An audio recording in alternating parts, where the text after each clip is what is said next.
Oh yeah. I don't know, Bernie. Did you get the link? I sent you the link, right? Cool. Bernie's about to be here, so that'll be a double stream. We're streaming from Crypto Alchemist as well from Exertus. Welcome to MK Canada here with American Time Machine Kurt. What's up, Kurt? Kurt. What's up, Kurt? How you doing? Hello. You're on, all right. And the sweet, the Quebecy, the Vincent. How you doing, Vincent? Not bad, not bad. Life's moving fast, and it's all good. Dude, who was saying that it would be cool if there was a stun gun that's set to Melancholia? There should really just because they've got phase, kill, but there should be like Melancholia. I think that should be.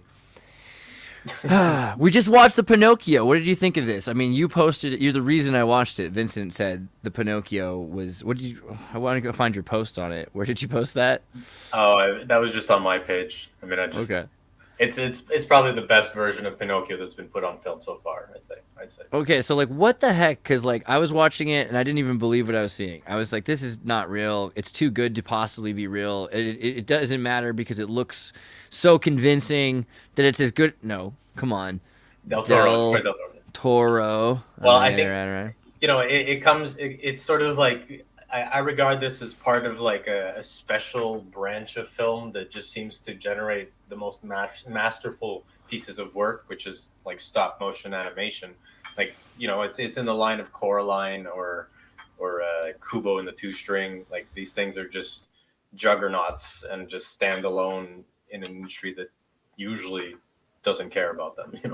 I thought maybe it was digital. I was like, this got to just be fake. It's a See, combination. You can actually watch on Netflix. There's a 20-minute video explaining how they made it, and so wow. they build like they have basically these puppets. Some of them are like bigger than people.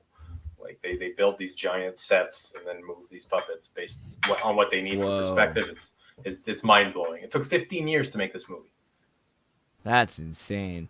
I mean, it really is incredible, and it's funny because such so much of the story of Pinocchio is about our own kind of becoming like gods. It's like the Hellenistic story of Hercules. It's similar also to the story of. I mean, he's got to go through trials and get his soul back. That's the thing that's really been this week. For me, I'm thinking about Bart Simpson losing his soul over and over again, right? Bart Simpson sells his soul. And when he does, he realizes he never had a soul to begin with, really, because he had to platonically accumulate his soul, right? And that is the story of Pinocchio is he has to do enough good deeds to become human. Otherwise, he continues to grow into more and more of a wooden fixture. Hmm. Well, I mean, it's our story, right? It's the story of like becoming and just trying to manifest your actual potential and who you really are. So Pinocchio is the is we're all wooden boys until we become actual men or actual people rather. And I think that this particular version of Pinocchio kind of tries to combine it with the original version of Pinocchio in the original books, which kind of presented Pinocchio as a cautionary tale. Like you don't want to be like Pinocchio because this is what like bad boys are like. And then it's usually about Pinocchio ending off dead or worse or something. And so the Disneyfication of Pinocchio turned it into a much cleaner story, but also an archetypal story because it really went deep into, I guess, the enticement of pleasure and just the self destruction that comes with that if you go too far into it. It kind of it changed pleasure in this context for essentially fascistic rule, like the idea of pride and honor through fascism being a replacement for pleasure. And if you look at our civilization, all the games that little boys care about are guns and violence, and this is what they play in the Pinocchio Del Toro. Like the pleasure island is replaced by simulated war games with paint. Yeah, this is an important adaptation that should be mentioned is that, continuing with the Del Toro theme, I would say, of phalangism, this is kind of taking place in a fascist period. So all the kids are trying to be good fascist youths, and the adults are trying to raise good fascist youths, as Mm-hmm. they say in the show. And Pinocchio is not conforming, yet at the same time it said he could be a good fascist youth. That is something that they are hoping to engineer him into becoming, right? And Right. that's Turn him into a beast of burden. Turn him into a donkey, basically. Just in like in those literal words. It's I'm not yeah, exaggerating. yeah. I know. I remember. uh, but yeah, there's things about Del Toro that he pushes things into a new direction, and so the inversion of pleasure for fascistic rule kind of reflects the warnings of the era. The Disney one was like, if you fall too much into the enticement of pleasure, they're going to turn you into a slave, basically, into a slave of the state, into a slave of the empire or whatever is duping you, basically. And then this one is going, be careful because order can do the same thing. Like one of them is turning you into a slave through chaos, the other one is turning you into a slave through order, and both can be enticing, and both can be presented as something they aren't really. Like, can be meretricious. Kurt, what do you think about Pinocchio? I I'm one of the rare people who, and like, my list of Disney movies isn't that extensive. So you're saying you've Um, never seen Pinocchio? I probably have, and I cannot remember anything other than the basic, like, yeah, the gist. I remember the gist. We all Well, remember the okay. gist. So the next time you watch Pinocchio, it'll be the Del Toro version, right? Because this is the It's ultimate. worth it. It's worth it. I'm gonna watch this It movie over and over. I'm gonna analyze seriously, it. it's pretty great. I mean, you got to watch this. But so, do you have any thoughts about? Okay, so the idea of the automaton and the spirit and the Geist and Pygmalion. Come on, Pygmalion. Anybody? Pygmalion. It's I like a love new thing. words. This is why I come on here. That's hot. So, Pygmalion in Greek mythology was a legendary figure of Cyprus who was a king and a sculptor. If you had to watch the best version of Pygmalion, right? And I'm going to list them in like order. It goes not as good, but still kind of important, Pygmalion. Then it goes My Fair Lady, right? Because My Fair Lady is all about this idea of engineering a commoner into an elite, right? It's the same idea. You're taking somebody who's subhuman and you're making them human. Is Pretty very Woman. similar. Pretty Woman. Pretty Woman, a great example. Who's interestingly enough, the woman from Pretty Woman is the witch in the Santa Claus show on Disney right now, and so she's like the good guy because she's the evil witch in the woods, as Disney would do it. Okay, but then after My Fair Lady was Mannequin, which is arguably like the most important like version of the most important version of Pygmalion, because This it's all about this realization of the Shintoist spirit that he's putting into the doll. It's not that she's actually even, her actions matter, but her actions only matter in so much as that they're in a relationship with the sculptor, the creator, right? The creator's made this. He's inspired by her, so he makes her exist. That is the ancient Pygmalion idea. And so I would say watch Mannequin. But we haven't gotten to the most important thing, which is Mannequin 2. Because Mannequin 2, for all questions left not answered by Pygmalion, My Fair Lady, and Mannequin 1, were answered in Mannequin 2. Because here you see that the relationship really does center on the importance of the choices made by the person that is becoming. So we are all children, and we are defined by our choices. And Pinocchio is this representation of the entire human race's childhood. Like, how do we become more like our masters? And it's, again, because it's Italian, is dealing with that sort of Jupiterian idea of, do we solve the problems for the gods, right? And Pygmalion, right, which is, again, the root of the Pinocchio story, famous from Ovid's narrative poem Metamorphosis. Pygmalion, sculptor, falls in love with a statue he had carved, right? And there's a whole weird side of Pinocchio that people have brought up. The fact that he's a boy made out of pine wood. It means certain things in Italian.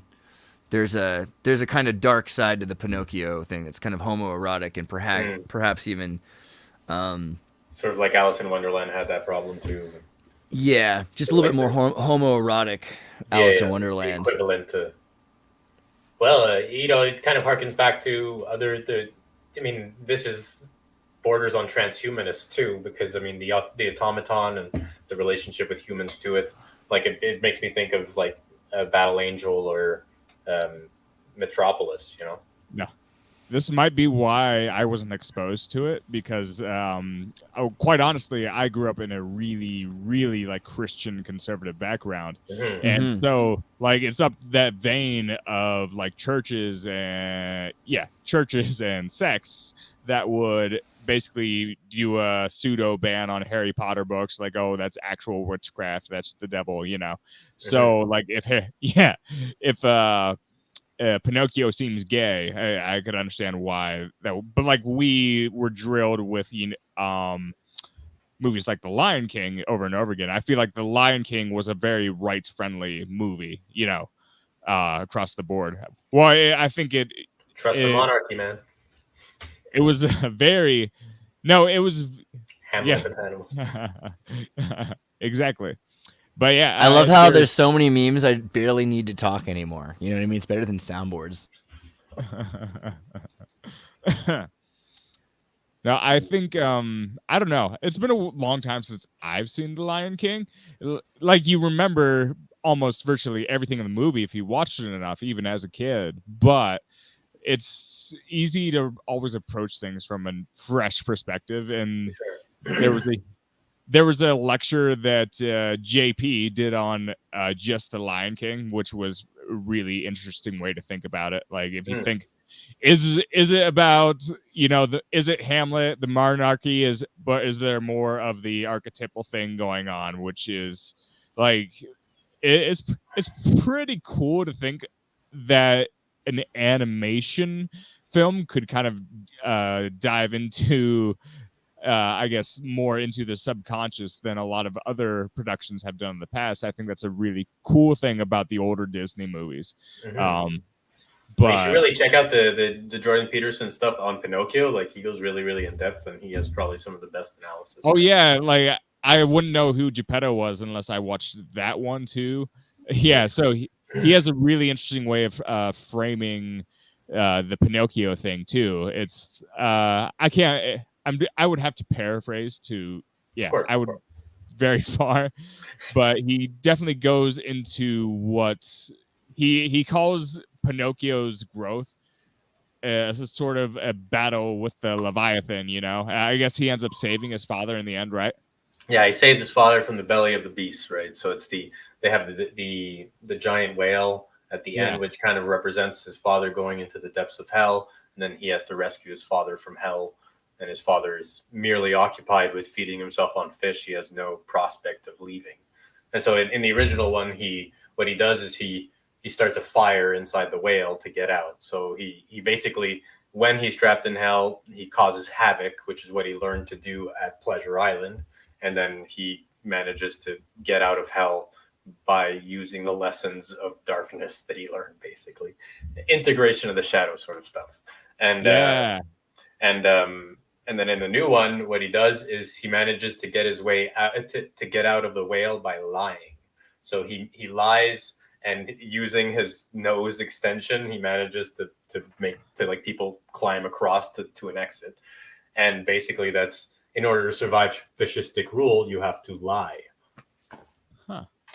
Nice. I like it. Pinocchio to me seems like it's all about I mean, also Jiminy Cricket as a major point. The new movie really put this into perspective. It's Cricket's house. It's Jiminy's house. Yeah, that was great. Having him in the heart, that's just a perfect place to put him, you know. Right. His house inside the tree. And so also he's when the father gets drunk and starts to make you know, the doll, or to carve the wooden boy, he's he has to carve open the hole that the cricket's living inside of, right? So eventually that's why he's like, hey dude, what are you doing? And he sticks around because the blue fairy says to stick around. Grants him a wish if he manages to be the conscience of Pinocchio. And I think it was Ewan McGregor, good old Obi-Wan. Ewan McGregor who plays Jiminy. And I mean, this is probably the coolest blue fairy I've ever seen in like any depiction ever. Just Del Toro, master of creating, imagery. And I mean, compared to the modern Disney Blue Fairy, I don't know if you saw the one they put in the Disney film, but like of all the choices you could have gone, I think making her a full-on supernatural creature. Try the 2021. No, not the hot one. Yeah, what's Yeah, what's the one that's all messed up? That's right. I said Yeah, it that way. 2022, I think, or 21. Oh god, yeah, it's like came out this year, Right and there. so this was Yeah. the best way. No offense, because like she could be a great actress or something, but Oh yeah.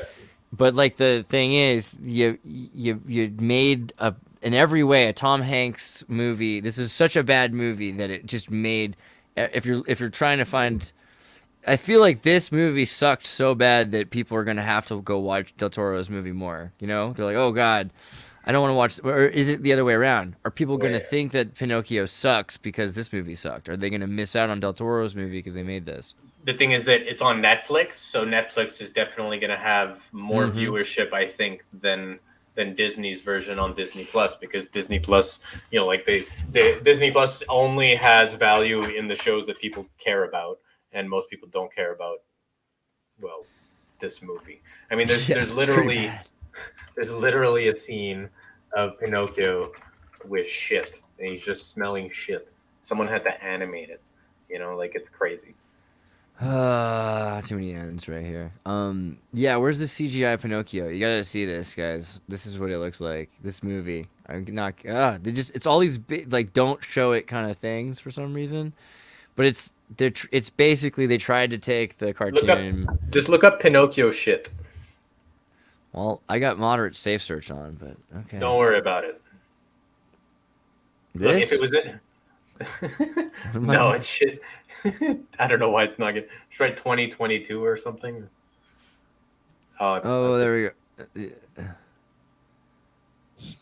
Right here? I don't know. There's literally a scene of him with shit, and someone animated that. Like they put effort into this. Here. I don't know. Like Did you know that there's a scene in where he smells poo? Well, I'm sure. Yeah. So this is probably like. Why would you put this in a Disney film? Wow, Disney, seriously. It's a good thing. I mean, right. Now I get why you wanted to point this out. I was like, yeah, who cares? But this is like, so they pointed this out. You're just pointing out that they pointed this out. They pointed it's this a metaphor for the movie. Yeah, this is out of control. This is very satanic, also like the worshiping. It's very holy mountain. I don't know, man. Worship of shit is never good. Scatological.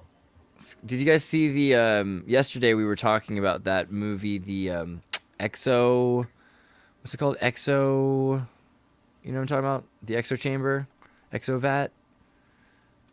What was it called? Like the YouTube Exo Ectolab, that's what it is. Ectolab. Do you guys see this thing, the Ectolab thing? No, I have not. We briefly went over this yesterday, but I mean, you know what? This isn't news. This is just real life at this point. I feel like we got to get, this is the alternative to MAID, right? As MAID's happening, they're also talking about artificial womb facilities. And so these artificial womb facilities that they're trying to develop to have 30,000 babies at a time, some would suggest, already exist, obviously. And they're telling you how that's going to work. One of the things about it was that the food ends up, let me see if I can find the part where they show this. You can play whatever movies and you can play noises at the baby to help develop the baby, whatever Spotify playlist you want to play while you make a baby. That's a thing to do. Hold on, I think Bernie's trying to join. This is some You can watch the baby in the womb from the baby's perspective, right? Imagine that you're seeing what you're like if you were in the baby. Is this Death Stranding or something? This is what people want to do a lot of the time, right? Like they want to avoid artificial womb. Is there Norman Reedus somewhere? I feel like like we're still animals, and the idea of separating the motherhood aspect of the animal there, like what doesn't seem like the consequences can end up being good.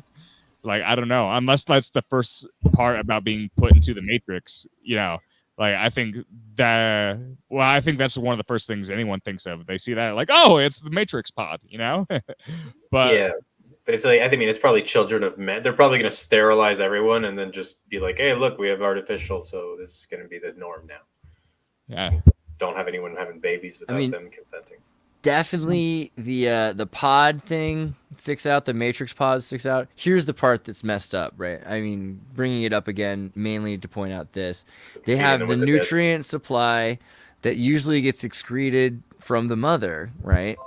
But instead, they're going to have that fed to a yeast, and like the same way that Carlsbad beer is produced from yeast being ate by some weird, mold, and it eats a sugar.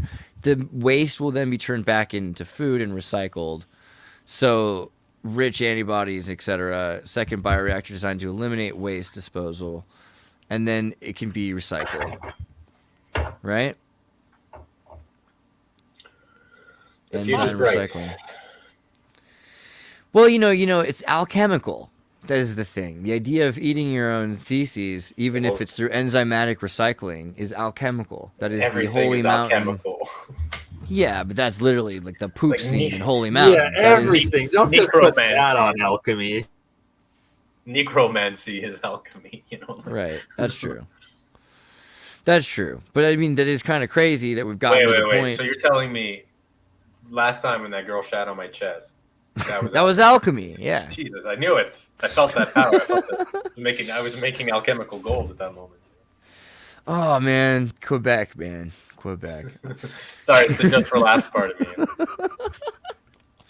Everyone's talking about artificial wombs. Not everybody, but who's talking about artificial wombs? Elon Musk, Vitalik Buterin, crypto geeks, Ayn Randists. People that want to make it possible for women to feminists, but also like the fake ones at the very top, like Soros and stuff. Yeah, people that are just equitists that want to make sure that women don't have to have babies. But yeah, a lot of feminists, that's true. I've got a good friend, Ivy, who's all about this. She thinks like the idea that women need to have babies, it's a detriment to society, et cetera, et cetera, et cetera. I mean, they could be spending all their time working. Want to phase out men, so they're like, if wombs, we need men. You won't need women or men. There's something extremely beneficial about having a huge hurdle to creating life. Like if if creating life is like easy, I think it becomes also easy to take it for granted a little bit. Sure. That's the weird dynamic of that. Well, and also I think the whole philosophy behind having a child, it's like you can go very deep on the conversation in many ways, but I think kind of the backbone of it is like, all right, is the world we got here, am I experiencing it in a good way? Is this a world that's worth protecting? And even if you end up going against that in that moment, you decide yes, and you decide to actually bring another life into this world, and then you have to make sure it's geared and it's ready to actually accept all of the negative inputs that are naturally going to occur. So if we remove, I think part of that is making sacrifices as a parent. I think it's really simple. You need to make sacrifices as a parent, and I think that goes along with the dynamic of the woman suffers a lot to have children. I'm not saying the woman should suffer, but at the same time, it's like a weird, maybe necessary trauma bond with another human being that says, okay, I have more skin in this. I have more skin in this. I'm going to make sure that, I make it worth my time. That's, I understand it's just different. Like perhaps men have a different weird dynamic going on. And like, maybe we suffer in different ways, but it's men who get a girl pregnant should get flicked in the nuts once a week until there you go. They both have to have skin in it. Watch out. Like, too easy. They could just leave. Like too many men just fuck off. And that's it. I like this. What about seahorse in it though? Like all of a sudden, if dude's seahorse in it, seahorse dads. Oh wait, we have to mention what is it? Look Junior? at that dude. Oh yeah, Junior, The bro. movie Junior with Arnold Schwarzenegger and Danny DeVito. I mean, they make a what's baby even together. what's even happening in the movie Junior? You know what I Yeah, mean? right Like now, I've seen it a part right million. picture right there. I've seen Junior so many times, and I still don't completely know if I know what's happening in this movie. Like he's just kind of like going for it. But psychologically, what are they really? What is the goal of this movie? Are they saying they Well, want men there's to have babies? apparently they're scientists, so apparently they're doing it for Right. science or something. But like, I mean, of course, it would have been interesting if it turns into a horror movie or something. Like you don't know what will actually happen, and there's just like so many factors. That's the that count. sequel. Right. Like what happened? Okay, what happens if you artificially graft a womb on someone's intestine, and that person takes a bunch of steroids constantly, and then they have a baby? I'd watch that movie personally, especially if Danny DeVito's sperm is donated. Danny DeVito and Arnold Schwarzenegger make a baby for science. You know what? Wait. That's right. Danny DeVito again. So twins and Junior. Like the fact that he did both twins and Junior both. Like what the heck, right? Oh, Twin Junior did not come up with what I wanted. Yeah, I wondered who Twins. Danny DeVito sold his soul to. It's like, man. Well, his daughter's making that weird witch show right now, right? Hmm. What's that thing? Danny DeVito daughter witch show. It's like what is the thing this is all about?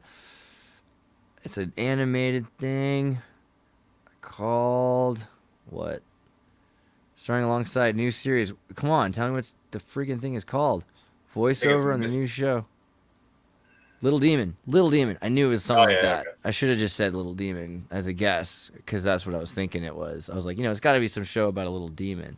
Well, if you look at like it's Always Sunny in Philadelphia, like some parts that stuff is just straight up like traumatic stuff. Like there's real horrible implications to some of these stories, and Danny DeVito seems to be paying for his I don't know, selling his soul or whatever he did through that show. Like he just the most humiliating thing you can do to an old person, and he does it all. That's true. I wonder, but I guess that's also part of the thing is like when you make fun of yourself instead of others, that means it's coming from a place of power. I don't know. I can never pinpoint Danny DeVito entirely. I'm sure that, to be a Sicilian actor who's made it in the world and everything, like he's probably had to go through a lot of different agreements and everything. Oh, yeah. But, I haven't dug deep. I did walk by his house once in LA because he's such a unique person, like there's no one like Danny DeVito in the world, and so to have this sort of character exist makes him a very useful sort of peculiar. Like he's good for the roles he does. There's no one else who could do them. I mean, this guy's been around for a long time. He probably did the best penguin ever. Yeah, he's a great penguin. Yeah, he's out of control. I don't know. He looks like he has a really short but thick penis. That's a Norm Macdonald joke, by the way. Bernie, there were tons of points along there that you could have thrown out some sort of an Ormus reference, and I know that penguin penis wasn't the one, so I'll give you a challenge. No, I was kidding. But yeah, I'm staying quiet on this one so far. I think you won me with homoerotic Pinocchio before I even jumped on. That's the thing, man. There's just no way to get around what the word is in Italian, for a piece of pine wood, like a kindling piece for pine wood. There's a lot of things in Pinocchio that's kind of that way. But I think that's just all old stories. It seems that there's just something really like creepy underneath most older stories. Even not that old, like Shrek, the real Shrek compared to the Shrek we have in movies is just you just have like stories that are way more twisted than the actual versions we end up seeing. So it's funny because have you read this book? I've read parts of it. I mean, look, I'm not going to waste too much time on Shrek. If I do, I'm going to get possessed by him or something. That's the thing, right? Because he's like associated with Satanism, or at least some sort of weird cult magic. And the guy who's Stieg who made it, and then it was the inspiration for the name, or at least it's connected to the name of Xena Shrek and her husband Shrek, who changed his name to Shrek, likely, right? Just around the same time that he was interviewing Charles Manson, and this book was coming out. Yeah, yeah. And then Jesus. I mean, Shrek is a really weird book, and the fact that they were Well, Spielberg was right away like, yeah, go get it. We're gonna make it. It's got to be done. In It's weird 88. because I've seen like a lot of people really really love Shrek, and I can see the type of relationship dynamic that is sort of based around the Shrek story. So they're flawed human beings who are just, you know, they live in the worst environments possible, the most toxic environments possible, and then they end off getting a girlfriend who's literally like a goddess, and then they turn her into a literally a monstrous version of herself to accommodate them and be in love with them. And it's just, you know, like it's toxic relationships 101. Just you take someone, and then when they're with you, you just make them worse. Let's read this children's book for a page, shall we? Fat raindrops began sizzling on Shrek's hot knob. Did you ever see somebody so disgusting? Said Lightning to Thunder. Never, Thunder growled. Let's give him the works. Lightning fired his fiercest bolt straight at Shrek's head. Shrek just gobbled it, belched some smoke, and grinned. Lightning, thunder, and rain departed. I don't know, just there's a lot of particular words here. Shrek's hot knob was like the first sentence. That's a standout. It's kind of a standout. Gobbled, though. I don't know. There's some weird stuff in Shrek, is all I'm saying. And He's eating lightning bolts. yeah, that's pretty cool. That actually is a bit more Norse. It gives him kind of a level there. Like he can consume the powers of Thor. What's the design on his shirt? Are those pink peanuts or amoeba or what's going on there? It was the 80s. Whatever your Freudian slip will allow, basically. Kidneys. Socks. Yeah, right. Yeah, Shrek was definitely a lot more hardcore than people realize. A lot of them are, but more occult. I remember the, Cloudy with a Chance of Meatballs. That book. Do you guys remember that book? I mean, I guess they made a movie out of it. They made a movie. Yeah. Did you remember the book? Never read the book. No. See, the book was like acid, and like the drawing style, it's like drawings. You know what I mean? Like it's actually got the inking and lines and stuff. It's old school, and it's super. It's got this kind of I don't know what's happening vibe, which you can tell definitely inspired the movie. The movie's all about the science. Looks like The Economist. Yeah, it's got that same kind of infomatic quality to it. But nobody at first understands why it's happening, and it's clearly the fault of science. And it's like Midwestern town has no idea like why it's happening. You know, it's like these horrible like chemtrail weather experiments that are leading to what's it for? Well, to improve the agriculture, to improve food production in the United States and the world, right? So it's a pretty deep metaphor. Because the weather changing in order to facilitate this new GMO Monsanto society. Looks much better than the movie, that's for sure. Yeah, I was like helping out at an elementary school, and I went like the kindergartners and first graders all went, and they took me to see it, and I was like, this is amazing. I actually liked the movie, but I think it was only because. Well, also here, you know, the kids were cool, but like only because the movie had this book. If you've read the book, it facilitates that idea, but maybe some of it's missing. But I still think they did a pretty good job because he's a scientist and he's messing with weather. You know, I think that they at least put that in there, and that's important. Like, look at the machines that they have to use to pick up the food. Converted. I don't know. That was pretty hardcore stuff. What do you remember? Does the titles like resemble the Economist magazine, something fierce? Yeah, it does have that vibe. It really does. I forget what kind of to ask Jay what the font is that they use. But there's definitely that same kind of bouncingness to it. Yeah, well, it's hatching and cross hatching, so it's like the old school way of inking shadows. It was more economical than having different colors when you were printing on newspapers or in certain magazines. Just the cheapest way to do it, right? Was that like Grandfather Twilight? Is that one book? Yeah, did you ever read this one? Grandfather Twilight. Grandfather Twilight is so based. It's this dude who lives, he's made of moonlight, and he lives in the woods in a house that's just the woods all woven together. Looks And interesting. he has to like pick a pearl, and like the pearl he brings it through the day, and he like gets it bigger and bigger, and then he puts it in the sky at the end of the day, and that becomes the moon. It's a pretty epic book. I just want to read it right now. Yeah, man. Read it to us, Andre. Reading Rainbow. Right? Dude, I'm down for a children's book story time. Oh yeah, man. Let's all take some acid.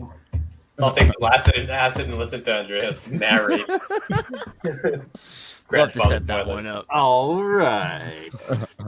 What do you guys remember? Like, do you guys remember any like weird books like that as children?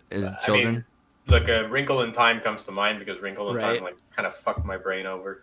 But I mean, Animorphs. So- Weird. Animorphs. Big. The first thing that came to my mind was the Bernstein Bears. You remember Oh those? yeah, for Yeah. sure. That was good. I like the Animorphs. birds. You mean the Berenstain Bear? Berenstain. I'm just joshing you. Yeah, the Berenstain Bear. Stain on the history of Tartaria. The Stain Bears. Yeah. You know this, right, Kurt? Dinotopia was my favorite as a kid. So Kurt, I guess I familiar want with a this? Hydron Collider. Do you know about Yeah. this, Kurt? The Mandela effect thing? is that you'll have to explain. So everybody remembers Berenstain Bears, but apparently it's always been Berenstain Bears. What? But everybody remembers Berenstain Bears. They're just staining that- the reputation of them. Yeah. Is that a Jewish name? Well, yeah, but it's the more complicated. stealing their Actually, sky. the fun fact history is that because they were living in an area that had a war between Bohemians and Tartars, and the Tartars won, then the name became Stain or Stan. Into in the old days, it would have been Stein if the Bohemian Germans had won. So that was the main difference for stone, like translation. But it's interesting because it again comes back to the Tartars. Okay. Yeah, I dig it. I wasn't there. Like, I think there's always some sort of subtext. Like, everything is culturally influenced to one degree or another. But that's what's amazing about animation is that you don't understand it as a kid. But, like, when you go back and see a lot of this, yeah, there are weird parallels that you can draw between a lot of things. This is we've done this before, but I just love to ask anyway. Which one is the Fruit of the Loom logo? I always remember the top one. Right. What about But you? the thing is, I think that the I'd top say the one- top one. It's I never remember been the the top one. It's Cornucopia. always been the bottom one now. I think Yeah. that probably what happened is that there's probably a company that like made an off-brand version, like a made in China version, that like they just stole that logo and added that thing, and then everyone assumed it was the real thing. Maybe. Well, is My that the hypothesis. loom? That Is that makes sense. priming? That's priming going on with turns of phrase. Dude, that cornucopia kind of could have been used for a loom. Yeah, I don't know. How about the James Bond mandala Moonwalker braces? Do you guys ever watch James Bond? This might be like way too specific. Did you guys watch James Bond? Do you remember this one? So in James Bond, there's there's this guy and he's got metal teeth. Jaws. He And looks Jaws- freakishly Think his like name is Jaws. Frankenstein.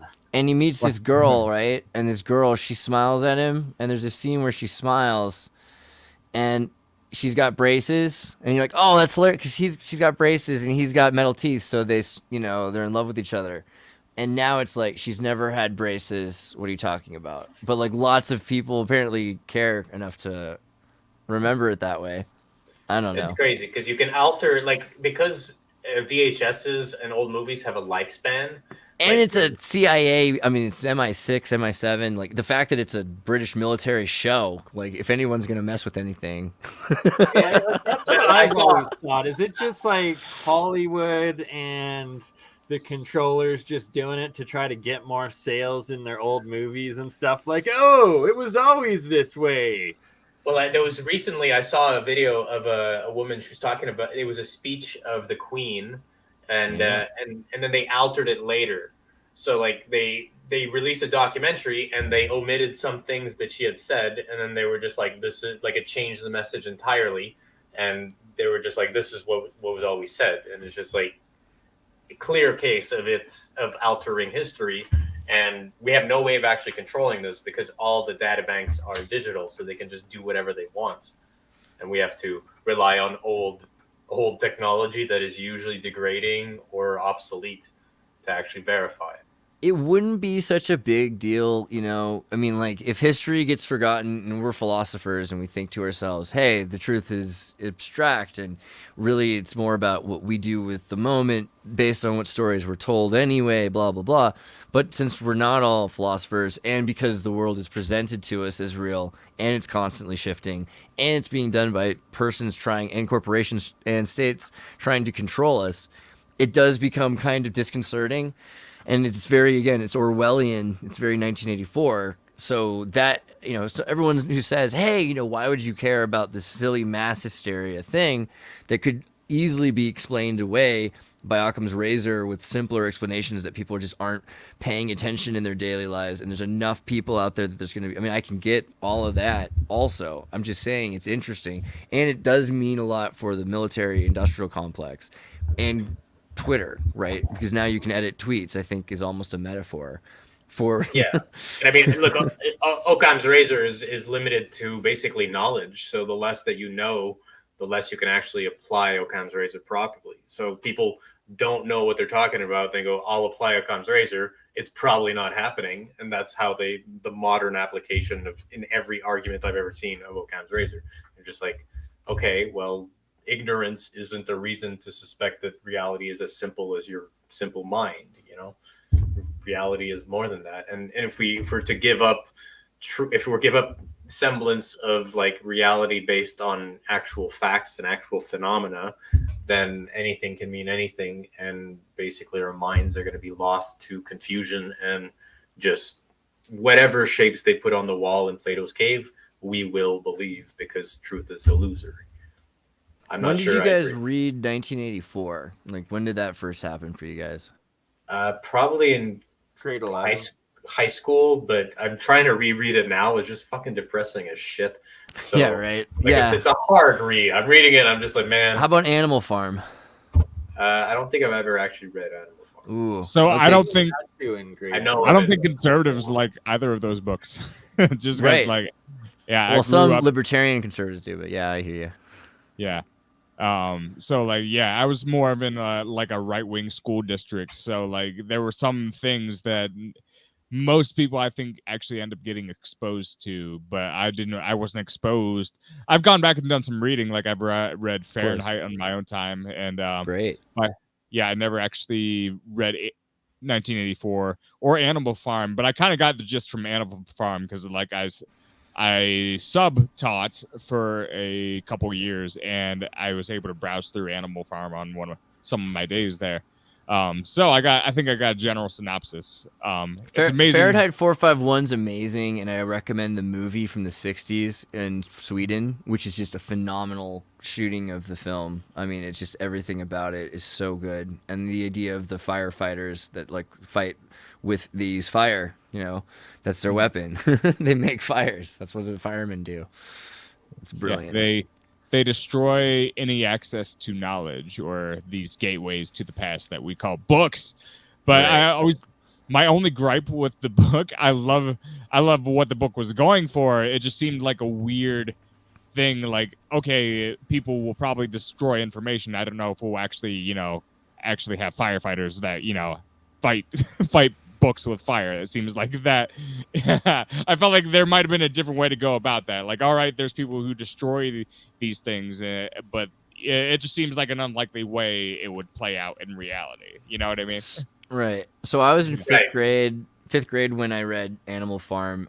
It was it was an optional required reading. Like I had to read something, and I chose Animal Farm and The Giver and a couple other books. And so it was really lucky that those were the books that I got to read. I thought The Giver was very good, as well. But the Animal Farm, I thought was just so amazing. I think anyone ever should read. It's so short and it's so great. It's the fairy tale version of 1984. and it's just so mad. It's the Disney magical version of 1984 because it's talking Looney Tunes that are going through the world ending, and civilization going the way it does. There's nothing quite like it because it's so funny. And I don't know what it is, but it's just very different than 1984. Supposedly, George Orwell got shot in Spain with the anarchists, and that led to his suffering when he was in Scotland while writing the book. So it was very cold in Scotland, and he was kind of thinking about, the Glasgow West Side and all of these like industrial areas that are being bombed out and rebuilt, and how easy it would be to like erase the history. So 1984 is essential, I think. But I read it like a year and a half later. The power went out for like 3 days because of a storm in Santa Cruz. So I went to the Capitola Book Cafe, and I just read it back when we still had like book cafes, But I read it then, and it was perfect timing because it was wet and gray, but also the power being out and just thinking about how everything can be taken from us and erased. And there's been so many times like that since, where someone's had a Kindle and they've deleted their copy of 1984 in Animal Farm. Do you remember when that happened? No. Dude, so, yeah, go ahead. Well, I think another one of the messages behind the Animal Farm, again, this was just me skimming it, but it seemed like what I was hinting at is the idea that, generally speaking, the authority figures that we put into power, even they only have a very small understanding of what's going on in the much larger scheme of things. Because, I think it does show how finite authority really is and how illusory the idea of authority is in a way. Check this out. 1984 Animal Farm deleted from Kindles. This was 2015. Users of Amazon's e-reader device were surprised and unsettled over the past day to receive notice that George Orwell's works that they had purchased, including 1984 and Animal Farm, had been removed from their Kindle and their money refunded. Now, accordingly, it was because someone didn't use the correct British rights holding or something like that. But still, just the fact that they could take back your copy and what they took back, and the message sent that the first things that have been revoked with such a claim from the Kindle was Animal Farm in 1984. I mean, the control of history, right? 1984 going down into the memory hole is pretty ironic. So what's the name of this stream all about? The Owlifornia. Oh, I mean, because I'm in California and back home for a while, and so I'm wearing I'll do like a solo there. Wearing my Owlifornia gear. And I've just been thinking a bit about California and the way they set it up. Are you heading to Bohemian Grove or? It's not far, actually. Doesn't Giant usually stream from there? Yeah, it's his submarine. Yeah. I wonder if he's supposed to be setting up. I sent him the link. I'll check to make sure. I know he's been working and busy as well.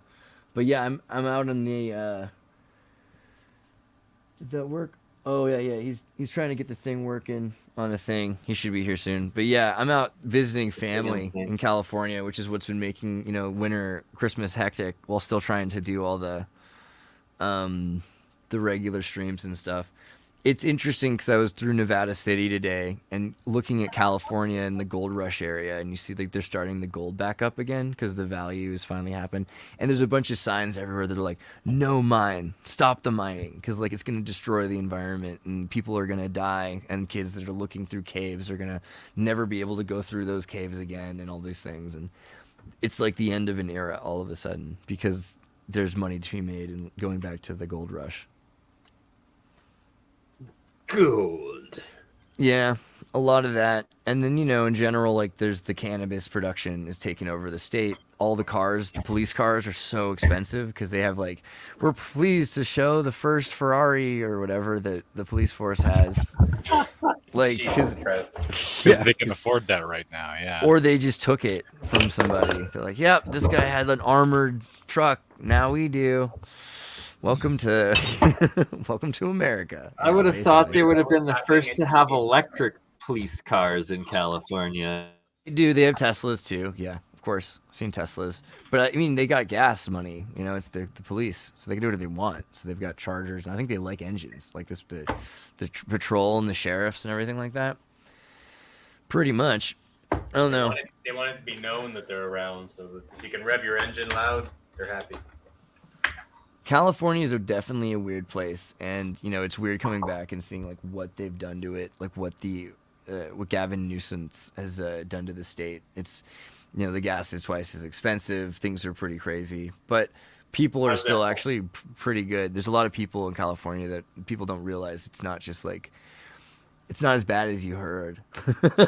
Sure. I know I sound like Lot in Sodom and Gomorrah right now, but I swear there's like at least 2 people, that I know that are. Wait, is it the movie This Is the End? Does it take place there? This Is the End. I think it does. I think it is there.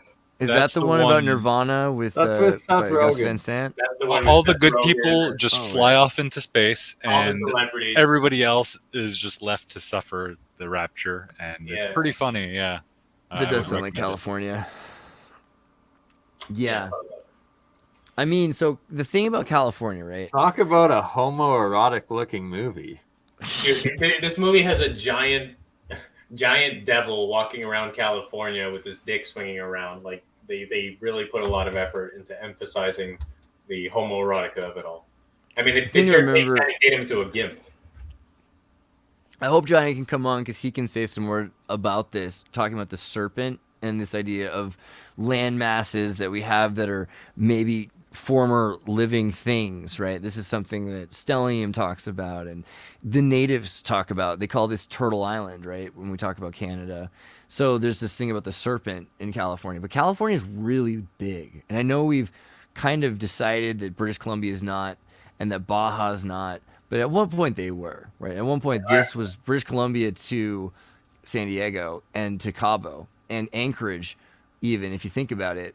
Anchorage was really, this whole area was kind of this long, and you wonder like, well, how much communication was going on? Well, there's from Novosibirsk and Nova Anglijsk in Anchorage, there were all of these settlements from coastal people that had boats running up, and you can see totems, and the Haida have totems. So you look at the totem poles that exist all the way down to here, and you have to say, okay, well, if there's totem poles all the way down to about here, then, and they're all very similar, then yes, there's a connected culture that's existing all along California, or whatever California is. But California is interesting, kind of similarly to Florida having giants.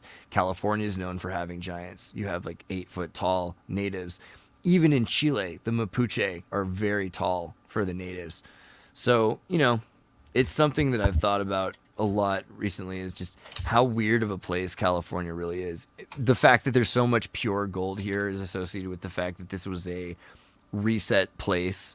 There's all sorts of, let's look at the gold. What's it called? Telos, California, Shasta, right? The stories of Shasta, because people have gold mines still going on in Shasta, is that there's just underground caverns with super cities left over from a fallen civilization that was all across California, and that so much of the gold is just exploded from this city of gold, basically, and that's what's left over. Shyster. I'd Also to that be they're the visiting. City of Gold. Right? Do you think this is linked to El Dorado? Yeah. The idea that California had a number of El Dorados, gold-producing cities with linear accelerators connected to volcanoes. When I was in Chile, I saw like 13 volcanoes go off. I was in the south mostly during 2015, and it was just like from Pucón, from Santiago. It was actually, what was it like? In what was the first one? Like, I forget where the first one was, but then afterwards Araucania, and then Valdivia, and then I saw the what's it called? Villarrica, Chile, Villarrica. So this one almost got me, man. This one was really dangerous in Pucón. I'm glad you're alive. So, I mean, rad story though. So I went and I was sleeping outside in this beautiful Austrian looking, obviously settled by Germans and everything, South American little mountain town. It's a beautiful place. And the snow kept capped mountain there, and so warm, sleeping under the stars and everything, no tent. And then we went and climbed the thing with ice picks, and it was starting to smoke a bit. And they're like, "Oh, don't worry, it just kind of does that every once in a while, but it's fine." And then we get to the top, and there's a bunch of scientists already there looking at it, and they're like, "Oh yeah, we're not supposed to go that close today because it's just a little, but no worries, it's not gonna erupt or anything." I was like, "Are you sure?" Like, "Oh yeah, it hasn't erupted in like 20 years or something like that, and so it can't be likely to happen anytime soon." So then we go down to town, and then so we had like another couple days to stay there, but we decided to go because we went to another place, and then that next day was, or I think it was like 2 days later, the day that we would have left was the eruption. And so it like rained fire down on the entire city and messed up Pucón, and people had the alarm systems to go into these like weird buildings that they have set up for safety. And yeah, Don't worry about the smoking volcano. Nothing to see here. but I got to go like skiing down the thing in this like little like dish, and then just use ice picks to keep myself from going too far. It was brutal. Sounds like fun. Yeah, it wasn't. See, I made it sound really dangerous. No, I was fine. But yeah, no, I mean the idea of California having these kinds of things, like the idea that there are along this west coast, maybe leftover El Dorado like super cities, is interesting because there are a lot of places here. For instance, the Clear Lake, right, What is about where the there's a one bunch of petrified forests. underground city of LA, supposedly? Yeah, that, there's so many things that are people are buried. from. There's so many And things that are hasn't buried. Elon like bored through it yet with his little boring company going through underneath LA? Well, I think that's probably the reason it's the Boring Company is the most exciting company, right? That's why it's called the Boring Company. One of the things I found interesting is San Diego. San Diego, I've gone to just. I can't tell you because I can't remember, not because I have rules against it. How many like caves parties I've been to in like underground built out places in San Diego that you just go through like a pothole or like some sewer drain area, and then all of a sudden there's like a rave going on in San Diego, that's underground with hundreds of people. So San Diego has some of the most expansive giant tunnel areas that I've ever seen. But then again, so does Minneapolis or any city. So it is what it is. I think I frequented more of those parties. San Diego was nuts. But yeah, the Los Angeles subterranean spots are weird because they've got full on train systems, right? They have the underground metro systems that are connected from this Art Deco period, which is like Brooklyn or something. You And that's kind of pretty have crazy. the same thing in Montreal. Yeah, right. I wonder. It's where the Ninja Turtles live. Dude, the French Ninja Turtles. But yeah, it's connected to malls and all sorts of stuff. You can live in Montreal and go shopping and stuff and never go outside depending where you live. Wow, good point. Oh my Yeah. God, Montreal is the place I need to go tunnel searching for. That is a good point. Come on No, over. you would love the subway system. There's sections where when you're walking through it and there's nobody, just because you're at the right time, it looks like a zombie apocalypse. It's perfect. It's true. Hmm. Can't confirm. Especially because half the people living under there are meth heads, so they're literally zombies. I remember reading a book about like people living in subway tunnels and stuff, and like there's an entire underground literal civilization that just lives there. This is about they gave 3 chickens to every person in I don't remember which country, and it just eliminated waste and basically made people have free food. So the government. Dude, chickens actually are gave- rad. Chickens are amazing.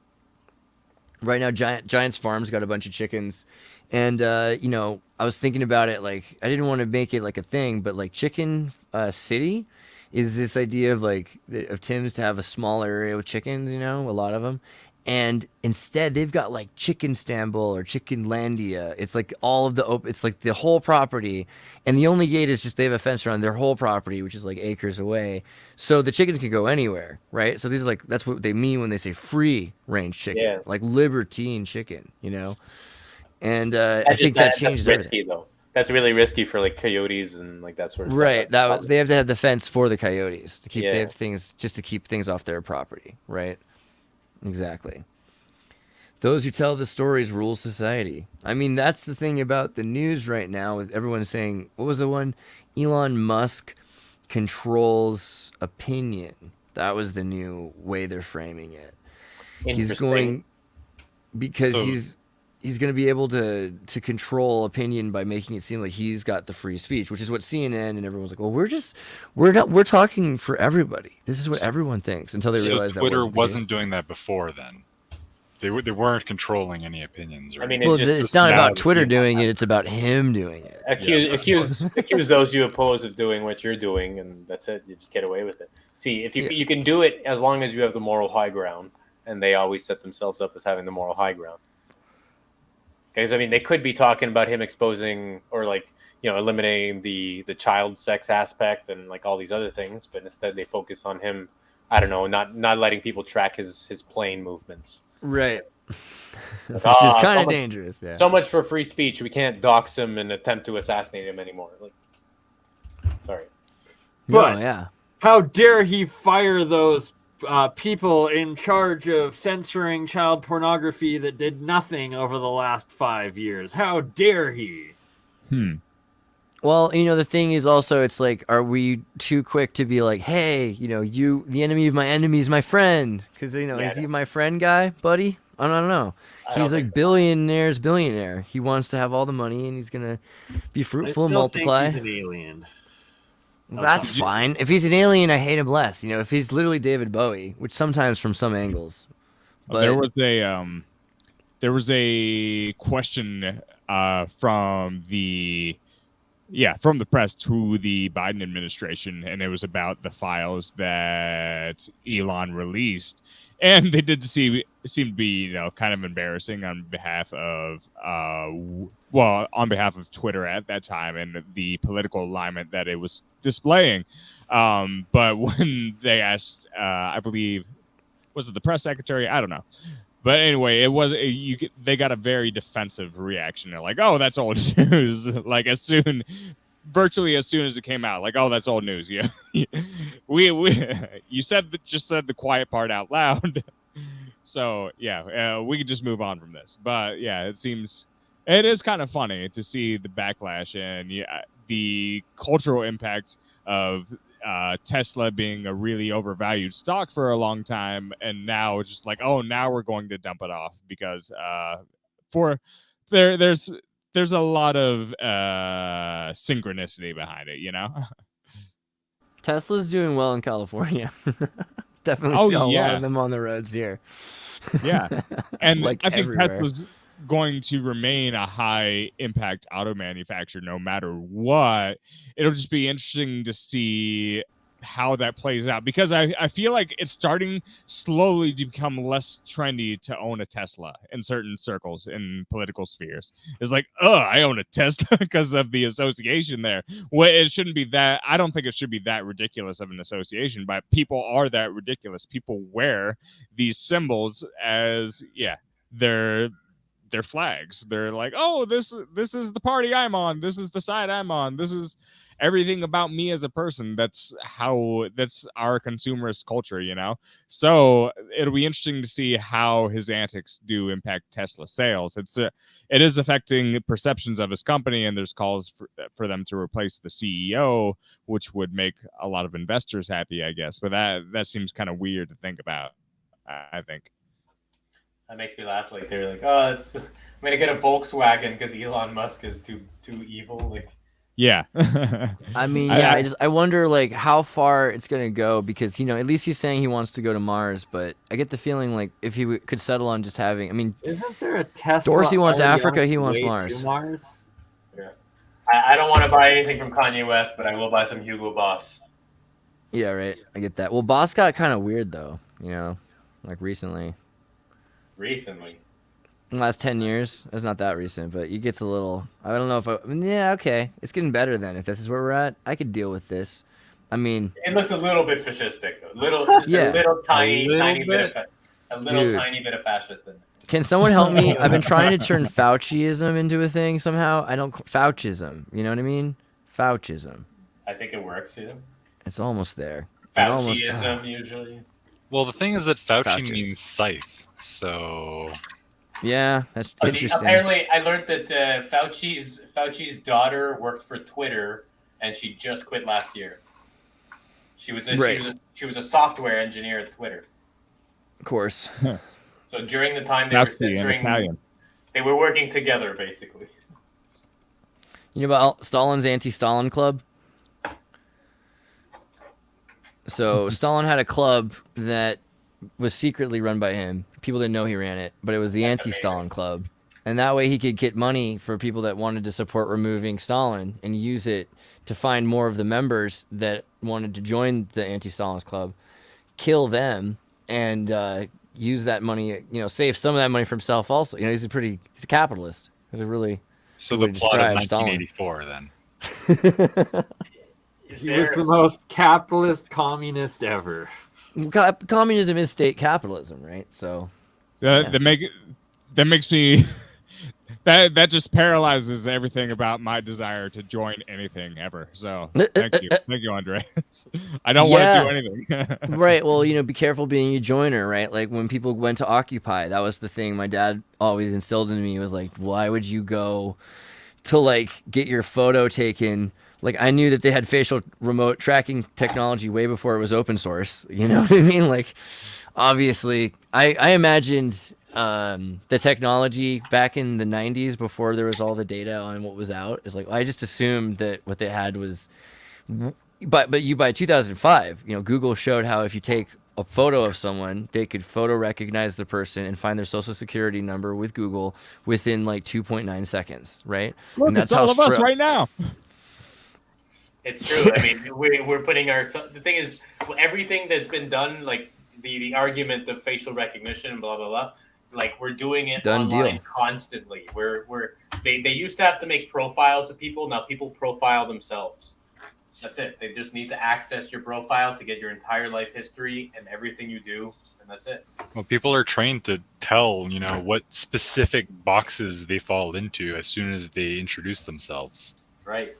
So my buddy Maitland, who needs to come on this show soon, and he was telling me about some crazy things happening to him in Los Angeles. And I was looking into it, and I've mentioned a couple times how shocked I was that it was real. Now, I knew it wasn't that impossible, right? That there are drones that follow encampments and cars and things all over California. But it just seemed like a lot of money. But again, it's California. And I kind of knew that LAPD was working with these companies because I'd seen some of the companies that they work with in France, and I figured that they had to be using facial recognition software. But apparently, because of this, about 2 years ago, they said they're going to start setting tougher limits. There's been usage of facial recognition that has gotten out into private hands, right? So they're using this kind of technology, and they have no idea exactly who's using all the technology, but it's in some sort of a big data bank system. Software in an effort to identify criminal suspects nearly 2,000 times last year, 55% of the results in a positive match. So they're still like saying it's like not really that big of a deal. Don't worry about it. But that's because they're using it so often, trying to track so many kinds of people that are not citizens, that are, migrant workers, like all over the United States. And a lot of the pictures are coming from drones, right? So they have these drones that are set up to picture an encampment and figure out if that same person has gone from one migrant caravan to another migrant caravan. And they're doing swarm technology to figure out where people move to all across the United States. The other one was Biden's cell phone initiative to give all the migrants cell phones. And obviously it's, the tracking devices, so that it's better than a passport is you actually know where they're going and moving around all the time. And we're all like, oh, that's what we're doing. That's what we do all day. That's what we're just constantly being tracked. Sounds like person of interest. Like I figure we're bound for a new, another Edward Norton Snowden. Edward Snowden moment where we're just gonna have another massive leak of things that conspiracy theorists have been saying for years, and then it's just gonna become fact that everyone's just gonna be like, oh, it's fine. The government's been tracking us all this time, even if they told us they weren't. And now so how about that ArriveCan app? That's important, like, to know, like, the forms in which government tracking is expressing itself is changing, but we could always be in control of what degree. Like, but ever since before we had any phones, a lot of governments, well, a lot of times you had to own licenses for various activities. So I think pretty much since the start of the 1900s, the government has known a lot about its citizens. Like, if you know, if you have an address, that means you're put on a certifiable map that the government has access to, and they have your address registered. Well, that's a lot of information. That's all you need in order to have someone's life in your hands, is to know their place of address. So yeah, there's a lot. I think the forms in which it shouldn't be understated how much they've always been there, and just how the expression of that is just changing. Right. And I don't mean to politically lean either way, but I don't think a lot of people take that into account. So you're telling me I can get this ArriveCan app and just expedite the process and make it more convenient to visit Canada? Sign me up, man. What do I gotta do? Just like give him my DNA and my social security number and let him like record my microphone? You have to install the app, and if you don't, they fine you thousands of dollars. Oh, they just at the beginning of this say that's not true anymore. They just changed that after COVID. Okay. ArriveCan is no longer required. No longer required? Okay. Yeah. I remember when I was in high school, they had a person come in who was talking about he used to be a bank robber, and they were very, very lax with people coming into the country at the time. So he would fly a plane. He would rob in America and then fly to Canada and just hide out here. And so I figured that this was a major, major problem in the infrastructure. And so they just changed it so that if you wanted to come to the country, obviously you have to tighten security. It's part of border control, right? Dude, I knew this Canadian guy, and he used to like go across the border with a motorcycle, and often a different motorcycle every week, you know. And he'd have these bags of sugar on either side, big white bags of flour, sometimes, other times sugar, sometimes cornstarch. And every time they would like check it, and they'd be like, "Okay, I guess it's not cocaine." And eventually, they figured out he was just stealing motorcycles. It was a brilliant move, really. I heard a story of a guy who walks into a store, grabs a canoe, puts it on his shoulders, and just does a portage all the way out the store. And everybody sees this guy walking out with a canoe, but they figure if he's walking with a canoe, he must have paid for it. If he's doing a portage, I mean, if you're that confident, confidence is, that's why crackheads get away with so much, I've noticed. That's why Gavin Newsom exists, basically. No doubt. No arguments there. It's terrifying. Yeah, Gavin Newsom really freaks me out, man. I mean, it's weird visiting California because it feels like, you know, it just feels like the vampires. Yeah, it's like Scar. It's like Scar in Lion King, back to the Hamlet metaphor.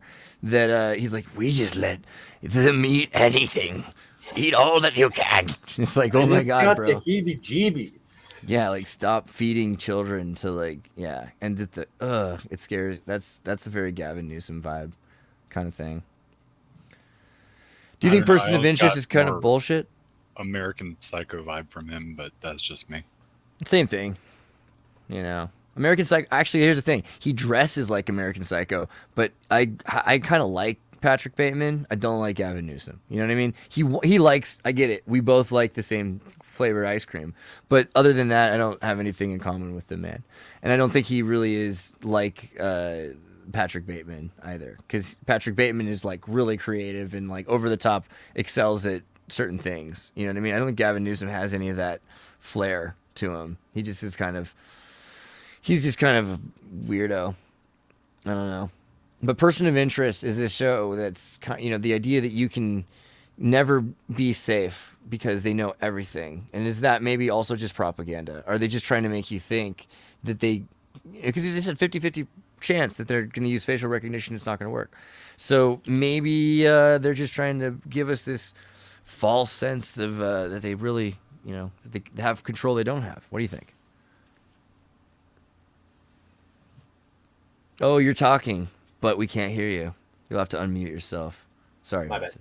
Yeah, well, I think that this show has certain aspects that are probably true and certain that are fake, and it's part of control of systems, really, because if you put something as fiction, if you frame it as fiction, people will not believe that it's true. that's the best place to hide fiction, to hide the truth. It's in fiction because it's in plain sight, and everyone will just be like, "Oh no, it's impossible that this is reality. There's a show about it, or there's a movie about it." Instead, they'll just be like, someone came up with it and wrote a story about it, and they'll actually use the show to be like, "Look, like you probably only believe that because you watched that show," and then you end off with no actual, people paranoid about it. But I mean, there's been movies about the government tracking what we're saying and what we're doing, and then that ended up being true. Person of interest probably has some truth to it. It's just, if anything, it might even be a psyop in of itself, where they're like, well, we got to do some damage control. We've got to control how people perceive facial recognition and how they perceive AI, and so you get this. Right. Yeah. There's a lot of the shows are just kind of deconditioning you to be accepting of, the way things they've decided make sense to work. And you're like, that doesn't make sense. But agreed, that is how they work a lot of the time. The Craziest Movie, especially. It's like I think we're a lot closer to Psychopaths than we are Minority Report, personally. Yeah, that's true. Have you read Future Shock by Alvin Toffler? No. So one time I'm like driving by UCSC, University of California, Santa Cruz, and on the side of the road there's like a copy of Future Shock and 2 Cake CDs, and which goes really well together. And I think there was like some Atlas Shrugged in there as well or something, but definitely Future Shock. I was like, ooh, I haven't read this, and it's very interesting. Like I think one of the first points that it talks about is just in anthropology when there's too much change in such a short period of time. For instance, over a long period of time, people on parts of the Serengeti who were dyeing their clothes blue started to get blue and blue pigment to their skin from the dyes, so that it's like a tanning. We have orange looking people from New Jersey. They had blue looking people, and we've kind of grown to be used to people from New Jersey. But they also went and eventually met people from Ireland who were blue. This is kind of a thing that gradually happens, and then you immediately meet someone blue and it's shocking. And too much blue people is hard to absorb in a society that's not used to that kind of ideas, right? So Future Shock is what we're headed into with Neuralink. The only way to really mitigate it is to have small populations that are generations ahead, so that the rest of the world's running on reruns that have been pre-selected and are safe. So they pick certain groups of the society and let them go through this first, and see what happens to them. And maybe it's 50,000 people in Czechoslovakia in 1968. And then eventually, if that works out, bring that to the rest of the world, but only the parts of it that they think are safe.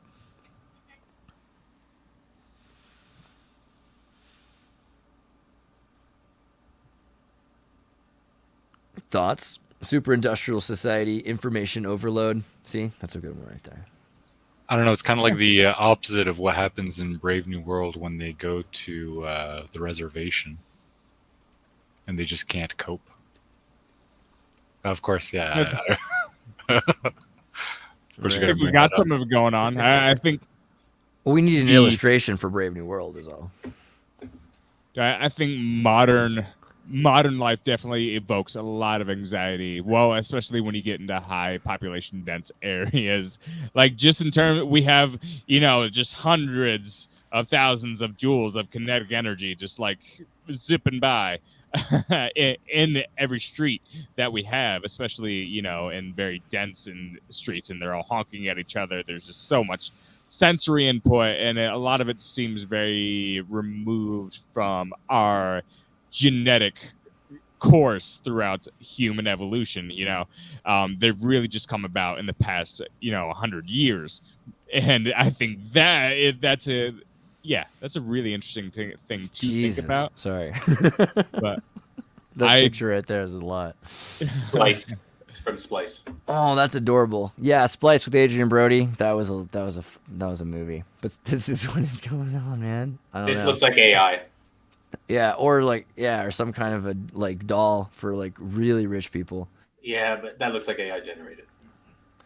Brutal. I mean, the idea of genetic modification, you know, we keep kind of ringing back to the idea of Gattaca and everything, but I think it's important to remember that it could go really far out of control. For instance, humans like long necks in some cultures. It could become like normal to be giraffe-like. Some humans might want to have no nose at all. You know, I can imagine it could really quickly get out of hand, or just to the point where humans start to evolve to look super different is going to be really quickly. Once people start to do things that are super out of the norm, then it'll be more relatively easy to have just a bunch of different colors, blue people, yellow people, purple people, all that. It's I just think like is in my is Japanese quick. anime. Yeah, I Right. wouldn't be surprised if we already have some places like there's legends of like islands where they do genetic research on them, and so you have a bunch of like genetic freaks over there, like the hybrids and animal creatures. Right. We brought it up earlier, but it's always interesting, and I'd like to get more deep into the genetically modified super soldiers in France, and I mean that the French government and the Chinese government have in their Caribbean islands and in para-African, adjacent islands, because there are so many different places where they have full-on compounds of people that you'll never meet, and if you do, God help you. But maybe that's the thing. Amongst us, there might be people that are genetically modified in ways we don't realize already. Isn't It's that just that they're the Universal Soldier? Is it a movie or what do you mean? Universal? Yeah, it's a Right. movie. I think it's Van Damme or something. Yeah, I mean, yeah, this is all- okay. this is all Of part course. it. Van Damme is totally about this. That's absolutely true. Right. Yes. All the movies he does, I haven't seen them all, but I know that that's a big thing that he's covered. I have to rewatch Universal Soldier. And this is Dolph Lundgren in it? Oh man. I think that's the second one, or I know they made a few of them. He might be in the first one, or I'm not sure anymore. I forget. It's been It's a long in- time for me too. It's an important concept because people just don't realize how many places are completely isolated. Like for instance, most people are never going to be in that one military compound in that state, whatever, that's like 100 miles away from the city. And there's going to be one of those in every state, and there's going to be tons of them. And there are places where soldiers are being raised right now that they only interact with each other and they believe what they believe and they only watch the media they're allowed to watch, right? Right. It ends off with like a sort of Judge Dredd kind of situation, RoboCop, Judge Dredd sort of thing, and you're gonna have the robotic cops from the future who are trying to control everyone. It's gonna be pretty dark.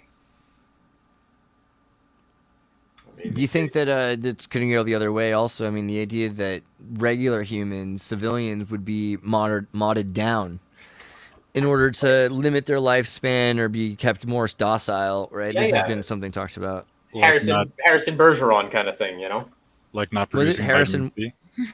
Harrison Bergeron is a Kurt Vonnegut short story about a dystopian future where instead of elevating everyone is equalized by lowering the people that are superior to others. So let's say you're really strong, you're forced to have weights on your body at all times. If you're really smart, then you're forced to have things that blast sounds into your ears to make you forget your trail of thought. These sort of things. And so you have like the government creates a new position called the what is it? Trying to remember. The handicapper general. That's what it is.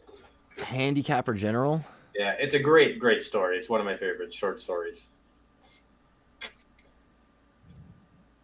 You're probably not going to find anything actually valid of handicapper general.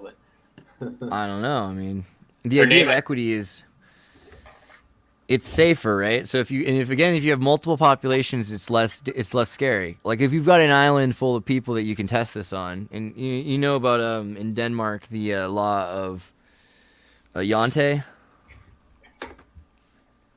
In Denmark, instead of telling your children that they're special, you're supposed to tell them the laws of Jante.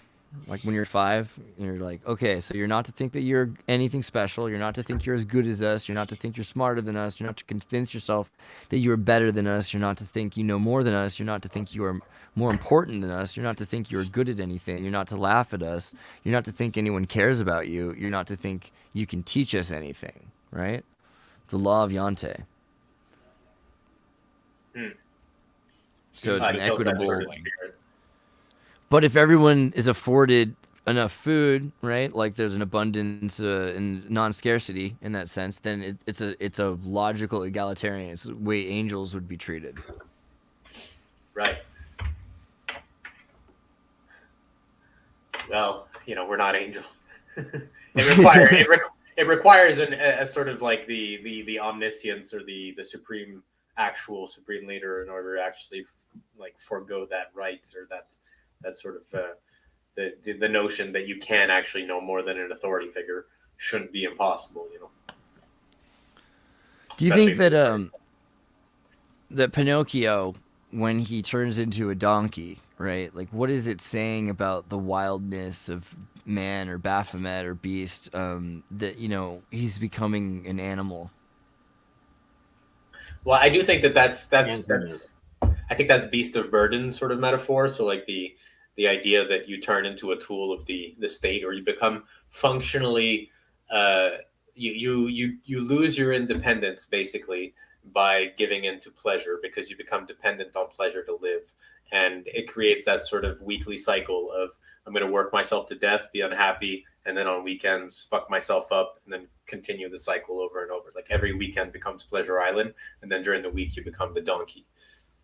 And then at the end of the day, when you're no longer useful, they send you off to the glue factory. Pretty much. Or the belly of the beast. However you want to see it. I appreciate all that. I can't contribute to it. I just appreciate it. So yeah, I feel like the burdens, it harkens to that idea of burden. It's interesting. That's like the lesson like Pinocchio is asking him, because the man's lost his son, and he's got this he's like, he's changed. I forget who tells him that, but he's like, he's changed. Like, why? He has a burden. What's a burden? Well, it's something you have to bear that's very uncomfortable, but you have to do it. Take on responsibility, You gotta do. Why do you have to have burdens? Can't you have like in Pilgrim's Progress? The first thing they have to do is get rid of their burdens, right? It's like, well, it's a weird dynamic, because we said that you shouldn't be the donkey, you shouldn't be that beast of burden, but you should bear a burden. So it's like a different type. It's the thing is, the burden you should bear isn't the one that's just involuntarily placed on you by your surrounding world. It should be the one that you choose. I guess that's the way you navigate yourself through that. Right. So in Pilgrim's Progress, he's got a burden, and he's kind of go on this journey to reach paradise, kingdom, heaven. And along the way, he's carrying all the stuff that he needs for his trip, and it's super heavy, and he's going to sink in the bog. And then he realizes you got to get rid of all of it, because you're not going to need any of it. Because along the way, you're going to sleep in the alberga's beds, and you're going to drink the soups with the monks, and you know what I mean? There's going to be stuff along the way. So all the little things that you thought that were actually helping you were tied to the negative burden itself as well.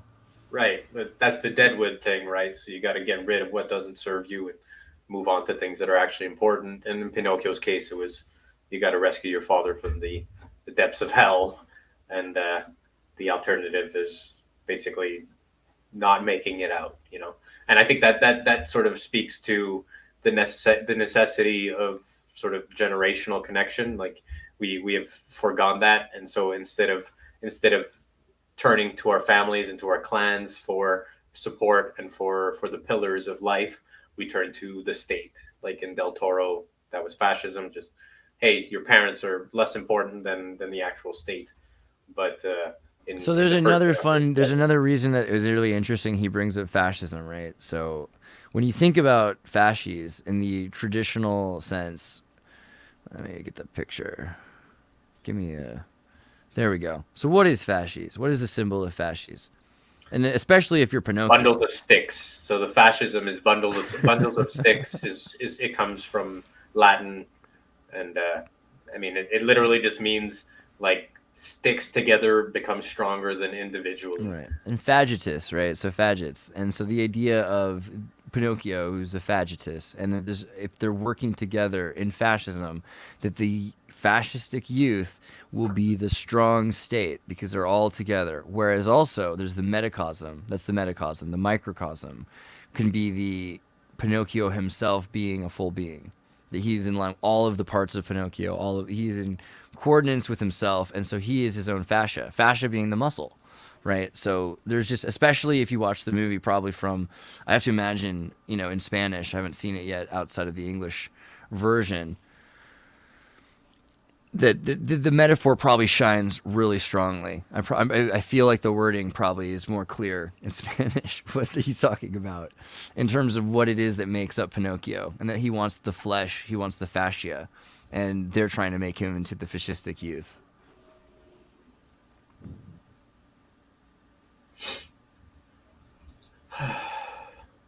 Do you think, or no? What do you think? Is that too much? Too crazy? I mean, I think it connects, but of course, like we can go very, very far into this and Yeah, I mean, so you've been pretty deep in it. What do you think Del Toro is trying to say with the new Pinocchio? Like, what is the message? I think it's beware. First of all, beware of pleasure and beware of groupthink. Beware of the idea that just because there is something that is normative in society does not mean that it's the right way, or that it's the way to be a real person. And so I think that this is actually Del Toro's way of subverting the Netflix wokeism, basically, because woke fascism is sort of like the idea that you have you can control the way that they perceive each other, the way that they articulate each other. Like modern day, we have like a notion that if you use the definition of female as like woman and female are interchangeable, then people go like, you're a fascist, because that doesn't include men.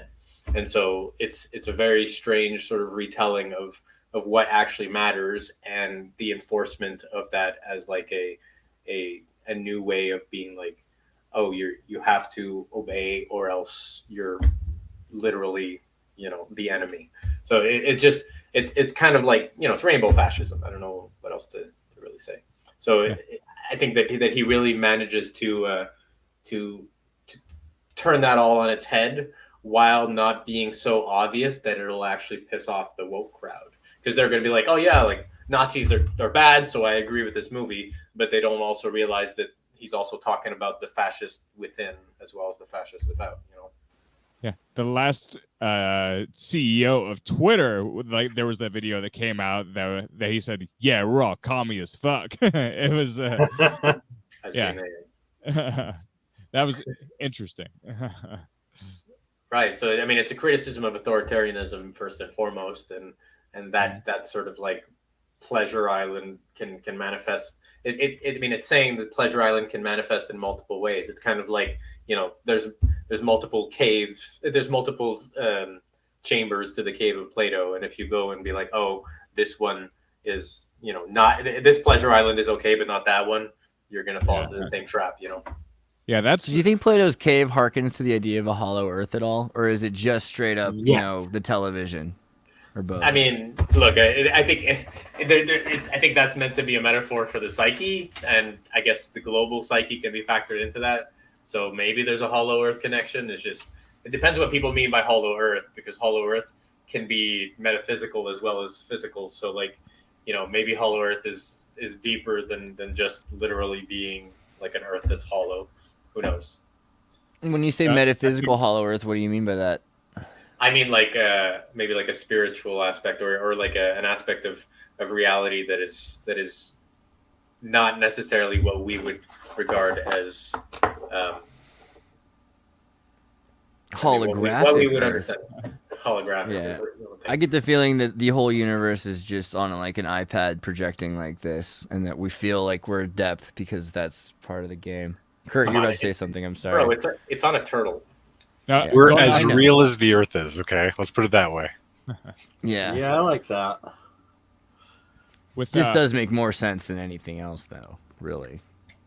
But yet you have to have the 4 elephants holding it up on top of the turtle. There they are. Yeah, there they are. Don't worry, I'm not. He's got you covered. That'd be crazy. That'd be crazy. It wouldn't make sense without the elephants. Come on. Yeah, like come on. But then again, like elephant, mountain, volcano, right? Like the when you look at Stellium's work and you start to think about Mount Elephant, right? There is some really weird stuff going on with the idea that there's fossilized giant megaliths, megafauna that lived in the earth. Stellium 7. Yeah, Stellium's work is great. Kaijus. Yeah, kaijus, indeed. We're on the bodies of kaiju. Legends and stories. What's a kaiju? Kaiju is Japanese giant monsters. So like Godzilla's a kaiju, King Kong's a kaiju. Yeah. In Yu-Gi-Oh, All they're in- an archetype. Actually, Del Toro made a story about kaiju, Pacific Rim. Mothra, my favorite kaiju. Pacific Rim also is really interesting in that it goes into the minds of the Right. pilots. So there's some interesting synchronicities there. Right. Doesn't Where's- it go into like a Star hollow Wars. Earth too, down like in the center or something? The That's kaiju that one come was out of a that was portal? King Kong. No, in Pacific Rim it was the bottom of the ocean. There was a rift to another dimension. Then Right, in right. King Kong versus Godzilla, they had the Hollow Earth thing. So all the kaiju live in the Hollow Earth, basically, which is it harkens back to the original ideas where you had like dinosaurs there and the giants of the past eras. Oh, you should watch Big Man Japan, by the way. It's one of my favorite mockumentaries. Big Man Japan. It is Earth made of kaiju. Ooh, that was Stellium cool. 7's doing some evidence towards that.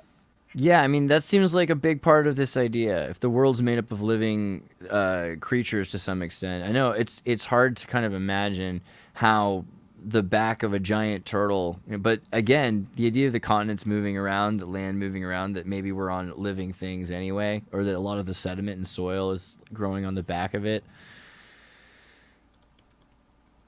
Is that a thing?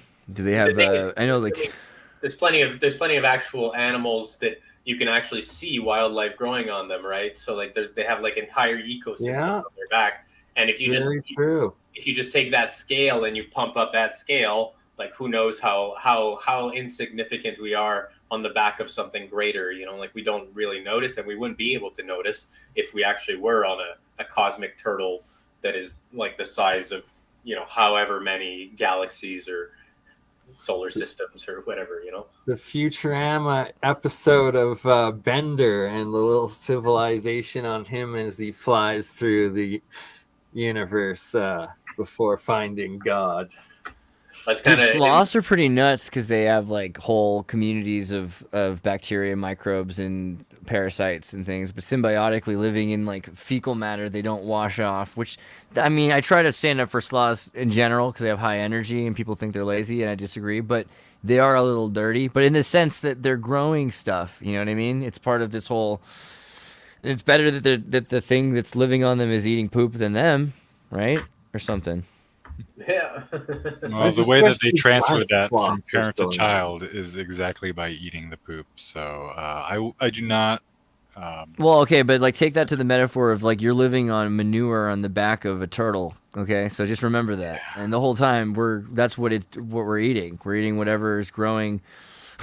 Actually, they do that. Whatever extracted the best parts out of the manure. In the movie Mind Game, they write a story that's basically that, where they go onto a planet and have to survive off the poop of a specific alien creature. So, yeah. We're right back to ectolife, where they start to take the bioreactor and enzymatic recycling of the fecal matter. This just looks too creepy. I mean, just imagine though, this is like Attack of the Clones, but with cute little babies. Dude, that room there, that room, it made me think. Well, obviously we talked about the Matrix, but that kind of looks like the arena. No, it looks like the well, it looks like almost like a gladiator arena, but like the one in Squid Game. Yeah, that one. Yeah. Like, yeah. Do you see parallels there, or is that just me? Dude, definitely. I mean, it is a giant warehouse kind of thing. And oh yeah, there's that whole thing with the children and everything. Yeah, that's interesting.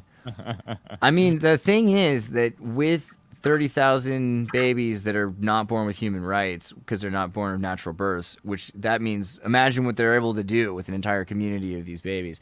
And I don't just mean like sacrifices or organ transplants, which is they probably do that with enough people with legal births anyway. I imagine that they're going to train them with whole new languages, chips in their minds to have non-Lacanian psychic interactions, right, to replace language and circumstances, build up new forms of communication, and how that's going to affect the mind, and then back and forth with just MRI echo so that they're able to train based on the parts of the brain that they're trying to use binaural entrainment to provoke into just being utilized by whatever reason in order just to grow the brain bigger. I mean, this is something you can force to happen, right? And this is kind of that Pygmalion. This is that idea where, Pygmalion's a joke for so many people because they're like, oh, she's a dumb blonde, that's not, or she's a Cockney, or whatever you need to hear to yourself. She's an Etruscan. She's not really a Greek. Whatever it was at the time. It's a Pinocchio, but it's us. Like, that is us, and we're on the verge of being Pinocchioed into whatever Neuralink in the transhumanist agenda is allowing for. That is the Stargate that's opening. They never cover it in the really shitty movie, but in Battlefield Earth, the aliens that invade the planet, they actually modified themselves into these evil creatures, and it's hypothesized that they would have been like peaceable at one point. So yeah, kind of a just made them there. crazy because they got too strong and too testosteronal. Yeah, it's like the 80s steroid movement was like moving too fast. Don't bother watching the movie though. It's really my girlfriend loves this movie. I love the movie. Yeah, it's one of my favorite movies. Every scene is at an angle for some reason. I don't. That's one of the things I love. I love that I loved how weird. Like, so I don't get it. Scientology knows how to make movies, and every 180 rule they broke. It just, I felt like it had to have been a discerned movement. There's no way it was an accident. So we need to know what they're trying to say about Dutch angles. It must have been about the House of Orange. The book is actually competent. Like, it's actually fairly well written, and I don't understand how they got such a crappy movie out of it. It's just because it's all made by it's a religious movie. It's basically a Bible film. These are Scientologists making movies about their true faith. And yeah, L. Ron Hubbard did amazing work on the book. Are you serious? This is actually about Scientology? Yeah, L. Ron Hubbard book, yeah. Yeah. Who wrote the most books ever of anybody, right? I never knew that. He beats Shakespeare for existing, and he's got a lot of important stuff. I think if you also look into, was it L. Ron Hubbard, Aquarius music? The real question is did their following go up or down after this movie came out? I mean, Scientology was already kind of on a weird sway by the 90s in a lot of ways. I think the thing is, people made it seem weirder than it is. It's weird because the parts about Scientology, like aliens and everything, that's not that weird, especially in California. You have a Unarius cult and weirder things, right? Or not cult. I always say that. I don't think they like it when I do that. Academy of Science. Sorry, guys. I mean, I like your religion. I really do. I respect these guys. They're adorable and nice people. Save. No, but really, they're nice people. They are. They're like adorable. Like look at this. Like, look at these people. They're the Midwestern equivalent, but they're from California, and they're this idea that they're kind of like the subgenius, but they're a little bit more Aquarian, and yeah, I mean, there's not a lot of groups as interesting as them that believe. I mean, there's the Raelians and things like that, but they were in touch with Reagan and Disney and all these different people that were the celebrity group. So people think of Scientology a lot, and I think the Disneyer version really it is the Unarius cult, Academy of Science. You got Tesla up there. Yeah, and then what's her name? Something. That lady. If you watch the videos, dude, they're so funny. She kind of looks like the priestess in Akira. Dude, this is the most important video to watch. Creativity for Ravam from the Unarius. It is hard to accept, but my deep sorrow, I think, this guy right here, and he's gonna take me on your spaceship, woo, and then she's there, and this is what's gonna happen in 1998. So guys, get ready. But we're all going to get to go on this Unarius spaceship, and if we're members, and they're going to come in. Actually, the spaceship's going to go inside of your heart and mind, and you're going to be able to be part of the Unarius. So, I mean, that's pretty sweet. So the spaceship we made is the Friends on the way or something? The Care Bear's there. I think the spaceship has to do with the ability to contain the vessel in general. So you think of the Solomon Square, and a lot of this comes back to the idea that Solomon Square is... magic is a spaceship. It's a way of trapping, multidimensional energy inside of a single dimension, so that it can be. Is it a cast. Merkaba? Okay. No, this is part of it. Right, sigil magic in general. But Solomon's Square is this one, right? So you've got He the truly northeast, southwest. Right. Like So you And then summon it's- the demon, no, you like cuss it out. blueprints. Yeah. Well, this looks like technology to me. Like if you look Right. at this, it looks 100%. like It's a spaceship. This is a spaceship, and this is in order for you to travel or to bring something to through your Stargate. So often, what will happen is you'll have a witness in the triangle, and then you'll have a demon brought in the center of the four, as above, so below hexagrams, and in the square that's summoned, you torture a thing and say you're not allowed to leave until you give me what I want, and that is what the Sandman's about, right? The first yeah. That's edition exactly of the what they're doing. Sandman. He's trying to trap death, but he ends up trapping. Well, I think they're part Death's- of they're part of a Masonic Dream. order. He traps Dream instead of death. They're part of some sort of a Blavatsky Thelema group, some sort of Yeah. Tibetan lodge or something like that. You know, the cult trapping Sandman. This was actually a pretty epic series. Honestly, the book is so fucking good that like it hurts me to watch it. I love Sandman. Yeah. I have Sandman tattooed on my arm. You know, like I've had it for years. Oh, that's now. awesome. And I just this whole movie, this whole show. Show me your Sandman tattoo. What? Where's that at? Uh, I love Sandman. I'll probably just add to it. It's like in an intimate place too. I get it. Oh, that's awesome. Dude, and so when you like flex your muscles, his hair gets bigger. That's brilliant. It makes him move his eyebrows. But yeah, That's I mean, awesome.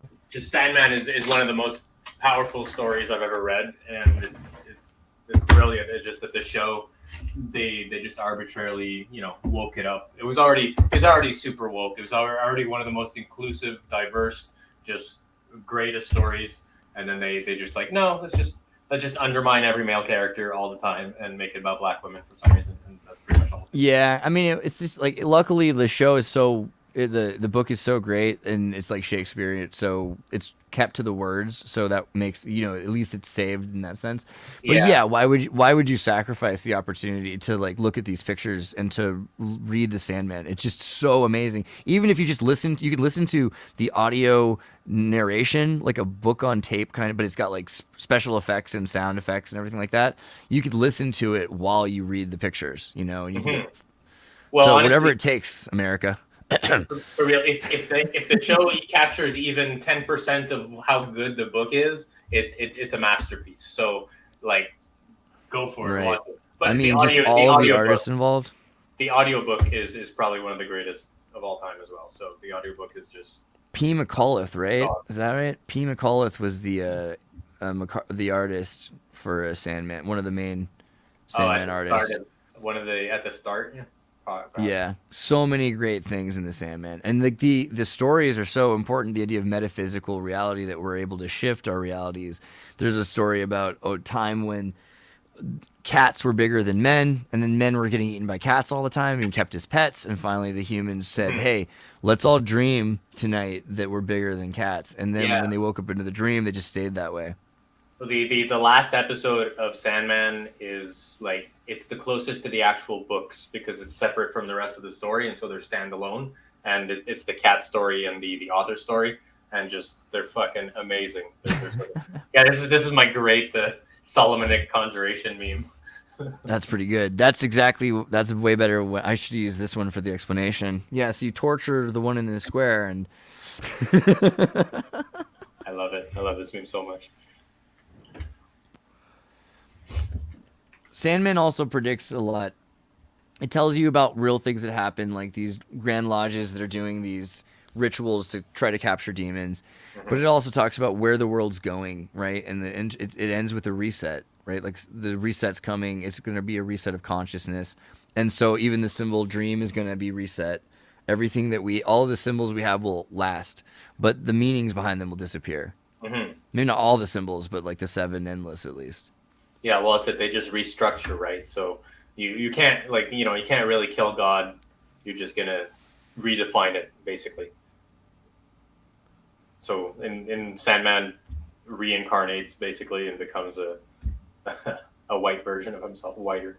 But it turns out, maybe he'll be black. Who knows? Maybe Netflix by the end of the series they'll be like, look, it's a little black. Well, actually, it is a little black boy, if I'm not mistaken, in the story. That's fine. where I'll he's gonna take it. reincarnate as. Hey, look, it's their story to tell, but Yeah. I think that it's a miss to make everything Netflix formula. Right. Exactly. That's the thing. It's the Netflixing. I read this yesterday, but I think it's important also. And I'm in terms of Kurt, you were raised, Christian and in a kind of conservative background, and so there's a lot of things you might have said in your life that are like, hey, I don't want to be part of this church anymore because of the way these people are. I don't know. I'm not speaking for you necessarily, but a lot of people have said something like that. They're like, I don't know. Christianity is not all it's cracked up to be, right? And atheism, a lot of people have gone and become atheists because of that. But similarly, atheism is not all it's cracked up to be. I mean, Dawkins has proven this over and over again. He's such a pwnable little man. So there's this idea that through atheists and nihilists, a new reset of consciousness, a new kind of absolute understanding will emerge, right? If we have all of this horrible stuff and this complete rejection of everything, that eventually atheism and Christianity both are destroyed in the wake of whatever the new thing is. But what do you think it is that we're going to create? What do you think that we're supposed to believe?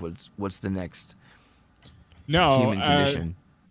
I think there's been some commentary on this. I can't really name names off the top of my head over the past century, and really, I think it was up the alley of some of the idealists, I think, that have made some commentary on this. I think some linked to de Beauvoir. I think one of her close, so someone related. That's all I know. That's from what my recent listening has led me towards. And so I think some of some of them would say that ideally religion has been put in a bad spot over the past century, and we kind of have we almost have a situation that's been a little bit of religion versus the state, and I would say also symbolism versus literalism in a way. I think in a way we're being conditioned to get away from our symbols, but I think it's possible that we can't interpret things without some sort of base symbolic reference. And I feel like you need to really dig deep into the subconscious of people and observing their behaviors over a certain set of time in order to realize that, like, oh, it all comes back to symbolic interpretation. So I don't think things like atheism or Christianity will be destroyed, because I think we've gotten so accustomed over the past century to the bad parts about them and the bad attachments to the things that we've been taught and the programming that has come along with different systems of thought. I think we can definitely understand the perspective of religion over the past 100 years or the past 200 years or in 2,000 years, and we can make good decisions and we can decide essentially what religion becomes. And I don't think we can eliminate religion. If we eliminate religion, then the state takes over and you just replace it with a different mode of thought. And I think that's what a total statist society would be, in a sense, an atheistic society. I'm not saying atheism doesn't have certain modes of thought that we need to consider. I'm saying we need to be careful at all points, but I think we can understand where tradition serves a function. So I don't think Christianity or any other religion is going to die out, at least right away. I think they just take different forms. An example of this, I think you can look at different forms that have emerged in different regions. I think pretty much Ragnarok is actually designed to be essentially the same exact thing as what what they say, the tribulation in Christianity, the whole Revelations thing. Like, I think virtually they're actually supposed to be secretly the same thing. The big great reset, but they're the same thing. But I think we've taken the concepts too literal for those things to represent just a singular point in time, and I don't think they are. I think those are supposed to be viewed as constant processes. The idea of death and rebirth, it's a singularity that's detached from time. So we can see the constant cycle of death and rebirth in everything that we do. We see it in our political process all the time. If we view it in that lens, it's like, okay, we're not constantly afraid of a singular point in which everybody dies. Essentially, we are seeing the process of our psychological reality give way to being destroyed and recreated all the time. And that transitions back into what culture we perpetuate and what things are okay. Like 50 in the 90s, or maybe in the 80s, you could get away with having a sitcom where casual racism was just okay. That's not okay anymore. Like in Three's Company, there's an episode I watched where he just slaps one of his roommates' asses. You know, that's not the reality that we've created. You know, there's been a sort of Ragnarok that resulted in that not being okay anymore. But that transitions into everything. You know, sorry, if that made sense. Hopefully that made sense. But yeah, the world keeps on dying and being reborn over and over and over, right? That's the Phoenix cycle. And yeah, so here we are being reborn constantly. And who knows how it'll end? Maybe it's like the thing is that there's eschatological sort of drive for some of these groups where they want to provoke something of the end of the world, because especially like the religious groups where they want the return of the king or God or Jesus, or depends on the religion, you know? And so they want to provoke Ragnaroks. And so it seems like we're getting more and more frequent, like it's like there's an acceleration of that cycle of the death and rebirth, and we're getting into like micro cycles of death and rebirth at this point. Who knows? Yeah. I think part of it's nihilism, and I don't think that's, you know, a good for us. I think if we decide we have any sort of individuality or soul, then we automatically reject nihilism and the forces of nihilism, and we allow things. We don't become accelerationists, we become preservationist, and that's what I would say. I'm a preservationist. I was like, if there's anything good about the world, you protect that. You protect everything that's good and worth keeping, and that's the world that you choose to help bring about. But yeah, I don't know where I'm going from this point, but yeah. Man, I mean, it's true, because it's like, what are we even supposed to protect or save, you know, because so much of it's supposed to fade away with time, and it's only supposed to be important for us right now, and then the next generation, something else is going to be important for them anyway. So we're constantly like, oh man, we got to save this thing so we really cared about it. I know kids are probably, you know, maybe you loved ATVs, and then the kid doesn't want to ride an ATV. It is what it is, right? Yeah, I think the idea is to protect consciousness.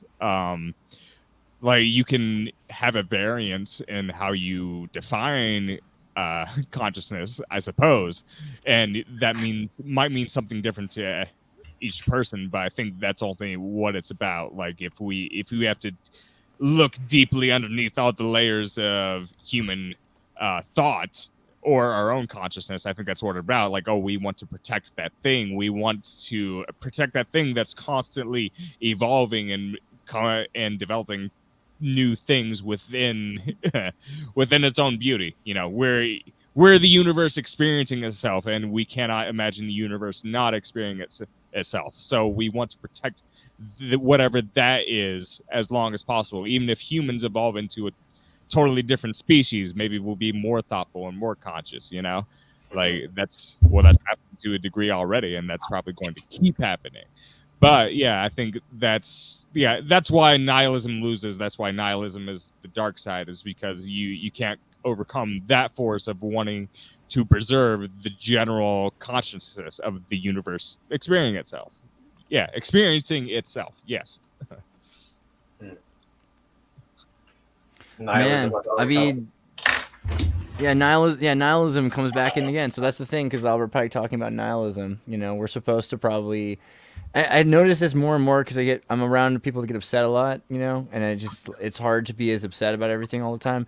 And I get to be, because it's like, you don't want people hurting kids. I think we all have a common denominator where it's like, you don't want them to stop hurting kids. But is Scam Bankman Fraud a nihilist? Because he's getting punished finally, so that's some good news.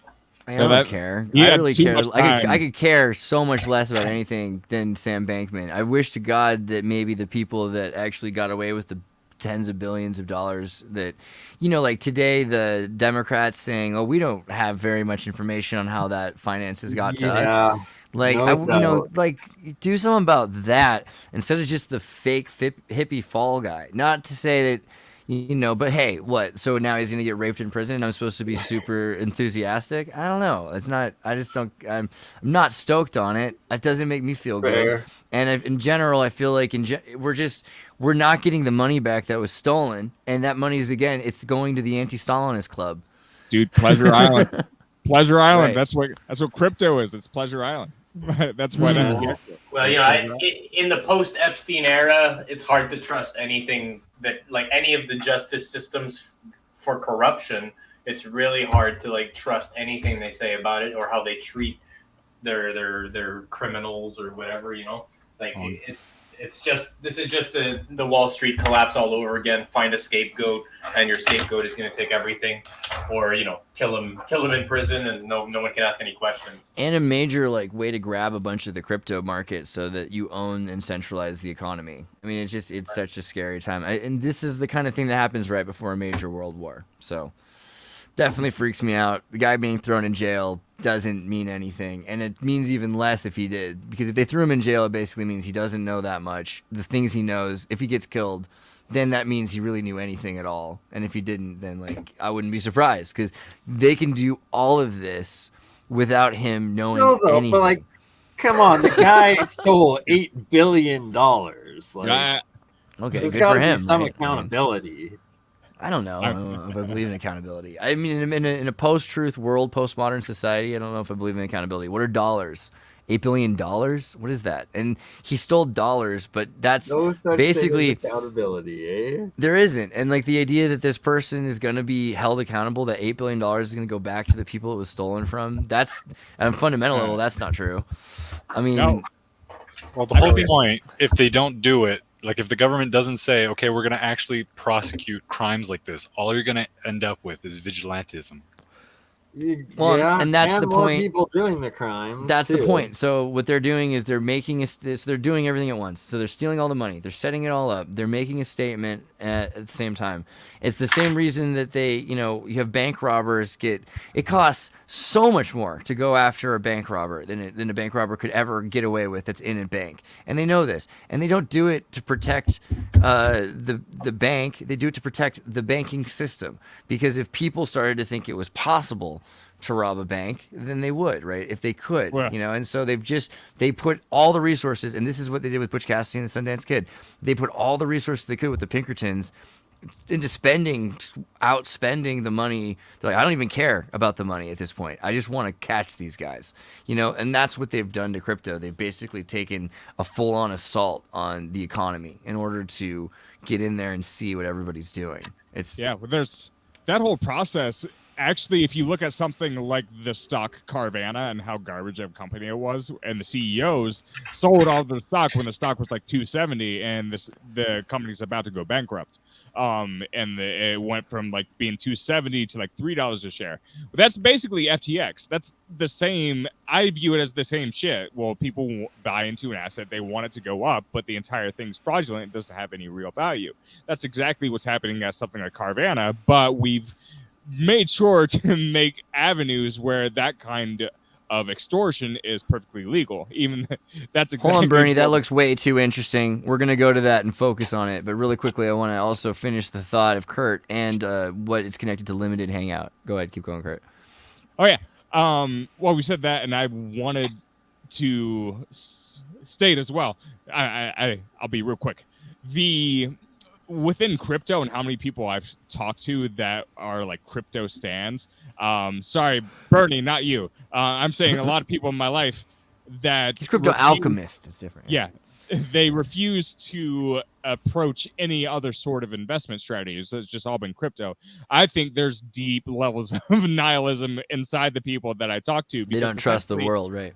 Well, it's fascinating way, but also sad. It's like they view their lives as being so bad and so unworthy and so self-punishing that they need some sort of lottery ticket to save them from their particular predicament that they're in. And that's how they've treated crypto. And I've watched a lot of people lose a lot of money, and that's the sad, depressing part. It's like, but and also that's the depressing part, I think, of American society in general, is like we're constantly making people depressed about their situations and making them buy into something that represents some sort of beacon of hope that ends up just ironically destroying their hope in the end. And I think that's a lot of what's gotten into like the current crypto. And I think, well, that's evidence of something deeper and maybe cyclical that goes on in society. Or What you're describing sounds like learned helplessness. Yes, lots of learned helplessness, and that's, I think, the sad part. But yeah, I didn't mean to go on for too long about that, but I think it's, yeah, very sad and depressing thing that we need to be aware of as a society. I'm going to read this thing from Ben Gertzel, who I had on the show a couple weeks ago. I'm going to try to go through it quickly just before we did limited hangout. Category awesome. theory. He was, well, this is not the right one. Hold on. Where's the one on the dude? On Sam, if I find it. Hold on. Ben Gertzel. Sam. Okay, so he was, trying to figure out the connections with all this. He's like, I never met SBF nor had any doings with his business, but being around such a crypto world and the rationalist, effective, altruistic world, I almost feel like I knew the dude. Dr. Volt's thread, SBF, is excellent. My analysis bears a lot of overlap with this. One difference I can see between him and the typical Wall Street type financial scammer, I suspect SBF generally did feel like he was doing some risky, dodgy business maneuvers for the good of the world. I don't know if he was aware of the full scope of financial shell gamery going on between, by the way, FTX and Alameda, between FTX and Alameda, but I'd be surprised if they weren't quite aware of this to some extent. However, he probably estimated the odds were high that the finances would work out in the end. Money would be borrowed from customer accounts to trade, right? Because money is just made up. And then customer accounts would be refreshed with percentage of the profits. And he figured that this was worth taking the risk because the world would be a better place if he had huge piles of money to deploy according to his rationalist brilliance and funnel into the people he thought were going to help things. Folks like SBF are not after luxury goods and posh lifestyle, though they certainly don't want to work in a regular boring job and take some boss's orders. He wanted to save the world, and perhaps with suppressed inner doubts felt himself supremely qualified for this role due to his smarts and ambition and rationalist creed. Most likely, he greatly underestimated the odds of the financial shenanigans ending in disaster. His aspirations to rationality fell short of the reality, as with most of us. I see extreme hubris, overweening with will to power, genuine desire to bring broad benefits to the world, not so much personal greed and profound lack of self-understanding. Rationalists like SBF will Bayesian calibrate their mental confidence estimates, aiming to turn themselves into super-rational reasoning engines, yet foster hugely barely questioned blind spots in their basic ethics, self-image, and world understanding. I mean, that's, etc., basically the point, What is a limited hangout? New word I discovered today. So, limited hangout, partial hangout, tactic used in media relations, perception and management, politics, and information management. The tactic originated as a technique in the espionage trade. According to the former special assistant to the deputy director of the CIA, Victor Marchetti, a limited hangout is a spy jargon for a favorite and frequently used gimmick of the clandestine professionals. When their veil of secrecy is shredded and they can no longer rely on a phony cover story to misinform the public, they will resort to admitting, sometimes even volunteering, some of the truth, while still managing to withhold the key and damaging facts in the case. The public, however, is usually so intrigued by the new information that it never thinks to pursue the matter further. While used by the CIA and other intelligence organizations, the tactic has become popularized in the corporate and political spheres. Interesting. So, just phrase coined in the following exchange. President, do you think you think we want to go this route and let it all hang out, so to speak? Dean, well, it isn't really that, Haldeman. It's a limited hangout. It's a modified limited hangout. Well, it's only the question of the thing hanging out, publicly or privately, says the president. Okay. So we tell them about Watergate, but we don't tell them about what really matters. We just tell them that, and everyone's like, oh. It's like a form of scapegoating, like you project a certain idol and then that thing gets sacrificed instead of the actual thing that is problematic. In other words, it's so much worse than we think it is. What's the guy called? The bull running, and he's got the red thing, what's he called? Oh my gosh. Luchador. The luchador? Luchador. No, wait, isn't that no, that's not right. No, that's a wrestler. Yeah, dog. Oh yeah, fuck. Bullfighter. Bullfighter. They're so cool. And the clothes they wear. Come on, dude. That's what I gotta wear. I'm gonna eventually when I go to the Oscars Is it and they called? invite, I'm gonna wear that outfit. But the red. So I think it's the red in front of the bull. That's what it is. Watergate. It's the limited hangout. Like you look for that. You know, it's the veil. You go for The the red veil. carpet behind the veil. Follow the red carpet. It's the Matrix telling you about the Matrix. Bernie, what is the I am also ready for tacos, Emily. Yeah. So I at first I was seeing these pictures starting to float around. I'm like, are they AI generated? But supposedly they're from somebody, a retired U.S. Navy guy's collection from the 1912s. But I wanted to look into it more. And then just while we went live, John Levi came out with the new video going exactly into this. So I was like, let's play a little bit of it. I won't put the sound on just in case it's copyrighted, but apparently these are real. They're not AI generated. Wow. They're from an actual U.S. guy's private collection from the 1912s from Antarctica. Dang. Look, it's like Chinese statues and stuff. Interesting. Right? Like, it's Gotta watch John Levi's new video. Right, exactly. Look at this. Wow. Like, is that Santa Claus? Santa Claus, Tartarian in Antarctica? What's going on here? Yeah, there's definitely some Slavic Santa and Asian Claus and the and all kinds of Sumerian things. ant person? Like, Ant person, ant interesting. woman. There was definitely boobs on ant Yeah. person. I saw that. Yeah, ant woman. Yeah, so what is going on the other side of the Go ice back wall, to like eh? go back to like near the beginning, like a third of the way in. I think there was further back, yeah. Like around here you start to see there's some of these some giant bones. Maybe they're whale bones, I don't know. But then there was that's columns. I think it's right after this you get to the columns. Move forward a little bit. Yeah, the columns were also quite interesting. Oh, come on. Is it right Here behind we there? go. Oh, there you go. There you go. Yeah. I mean, I definitely get Superman Fortress of Solitude vibes. That's crazy. Yeah, right. No doubt. Thoughts in Antarctica, Kurt? So it's something to look into, but supposedly they are not AI generated. They're from an actual Navy dudes. What do you think? Could No, there be a look, yeah. civilization that's lost under That'd ice in be like an Antarctica? entire- Kurt, what do you think? Skin. That'd be awesome. Just finding the remains would be cool. Yeah, right? That would be good. But do you think it's possible that underneath I mean, there's so much ice. There's like other I'm land. hoping Do you for think it. what do you guys Dude, think? like, that's like probably one of the most indestructible things is like the huge ice layers in like Antarctica and the Arctic, you know. But we know it was green, and we know it had like marsupials, and it's starting to defrost, Yeah. and they're finding all the kinds of fauna that live there. Oh, that would actually damage a lot of it because the water expanding into the joints. You could end Yeah, up with it all collapsing the moment it thaws. Dude, like I'm 90% sure there's a very significant amount of undiscovered sea life, and I'm pretty sure most aquamarine scientists would say the same thing. Like, yeah, we have no idea what kind of shit is under the water.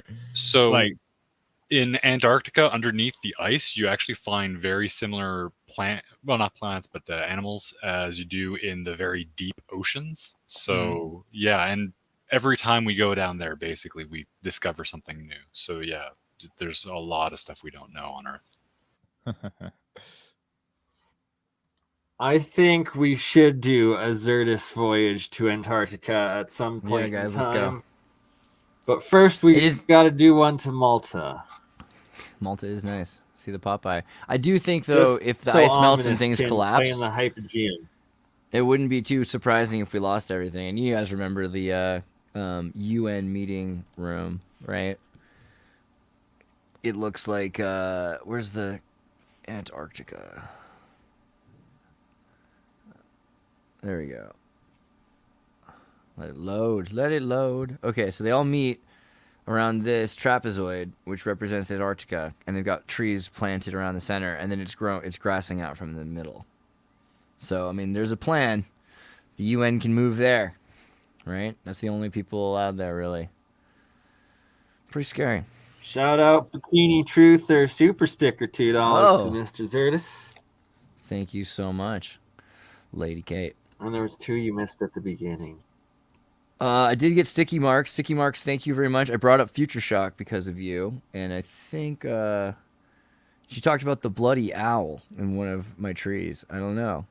That's horrifying. Yeah, owls are interesting. We're going to have to do a deep dive in the owls, but as we're 2 hours deep, let me just say, Crypto Alchemist, guys, go look at his stuff. Make sure you subscribe. He's got this video going on live right now. It's this video, the Owlifornia, and we're doing some MKCANADA stuff next week as well, and some real science coming up, so...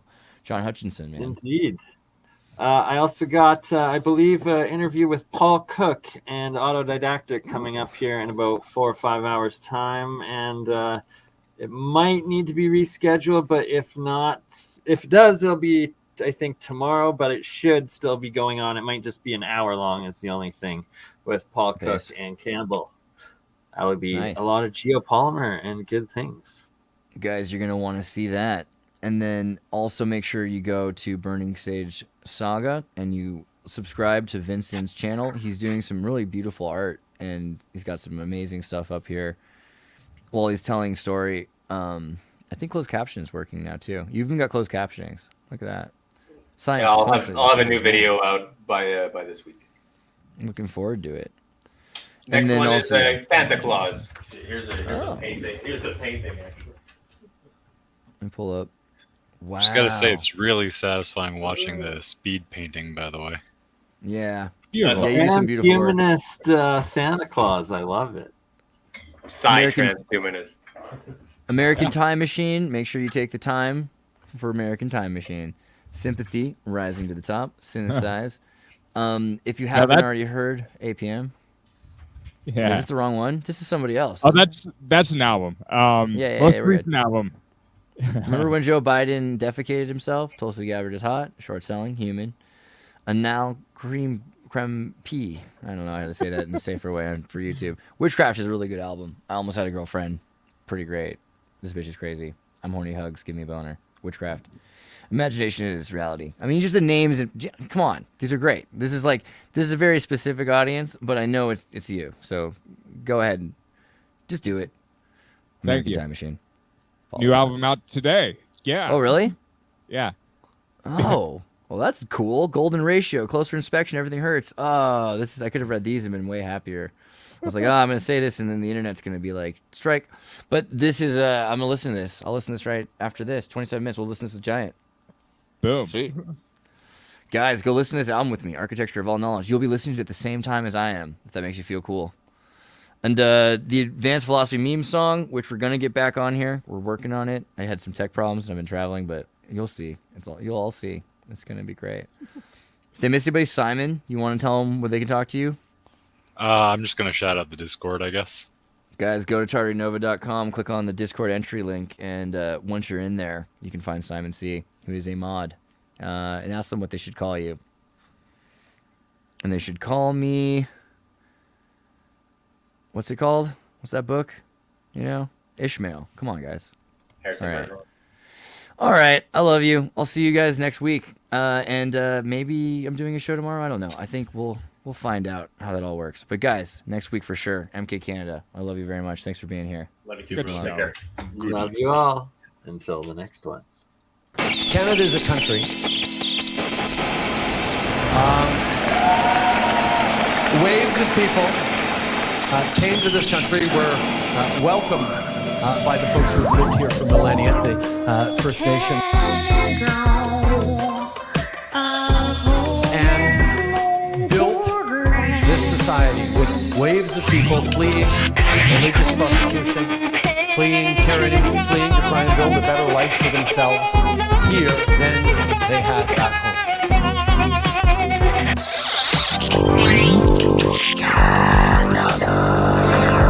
Whether it's folks fleeing from world wars or fleeing from civil wars,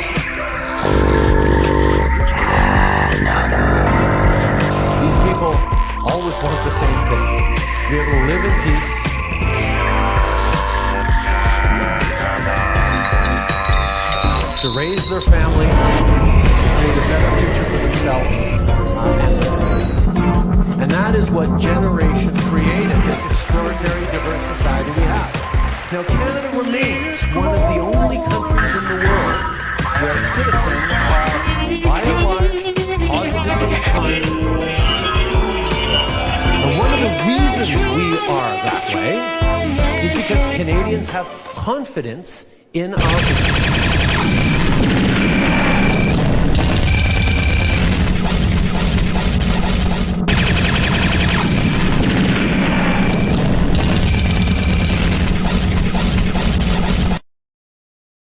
Yes, fan mail. Good point, Sticky Marks. Send fan mail, please do, to Andreas Exertus, P.O. Box 131, Cambridge, Minnesota, United States. 55008. That's 55008. It's on the description of every video. Love you guys. Merry Christmas.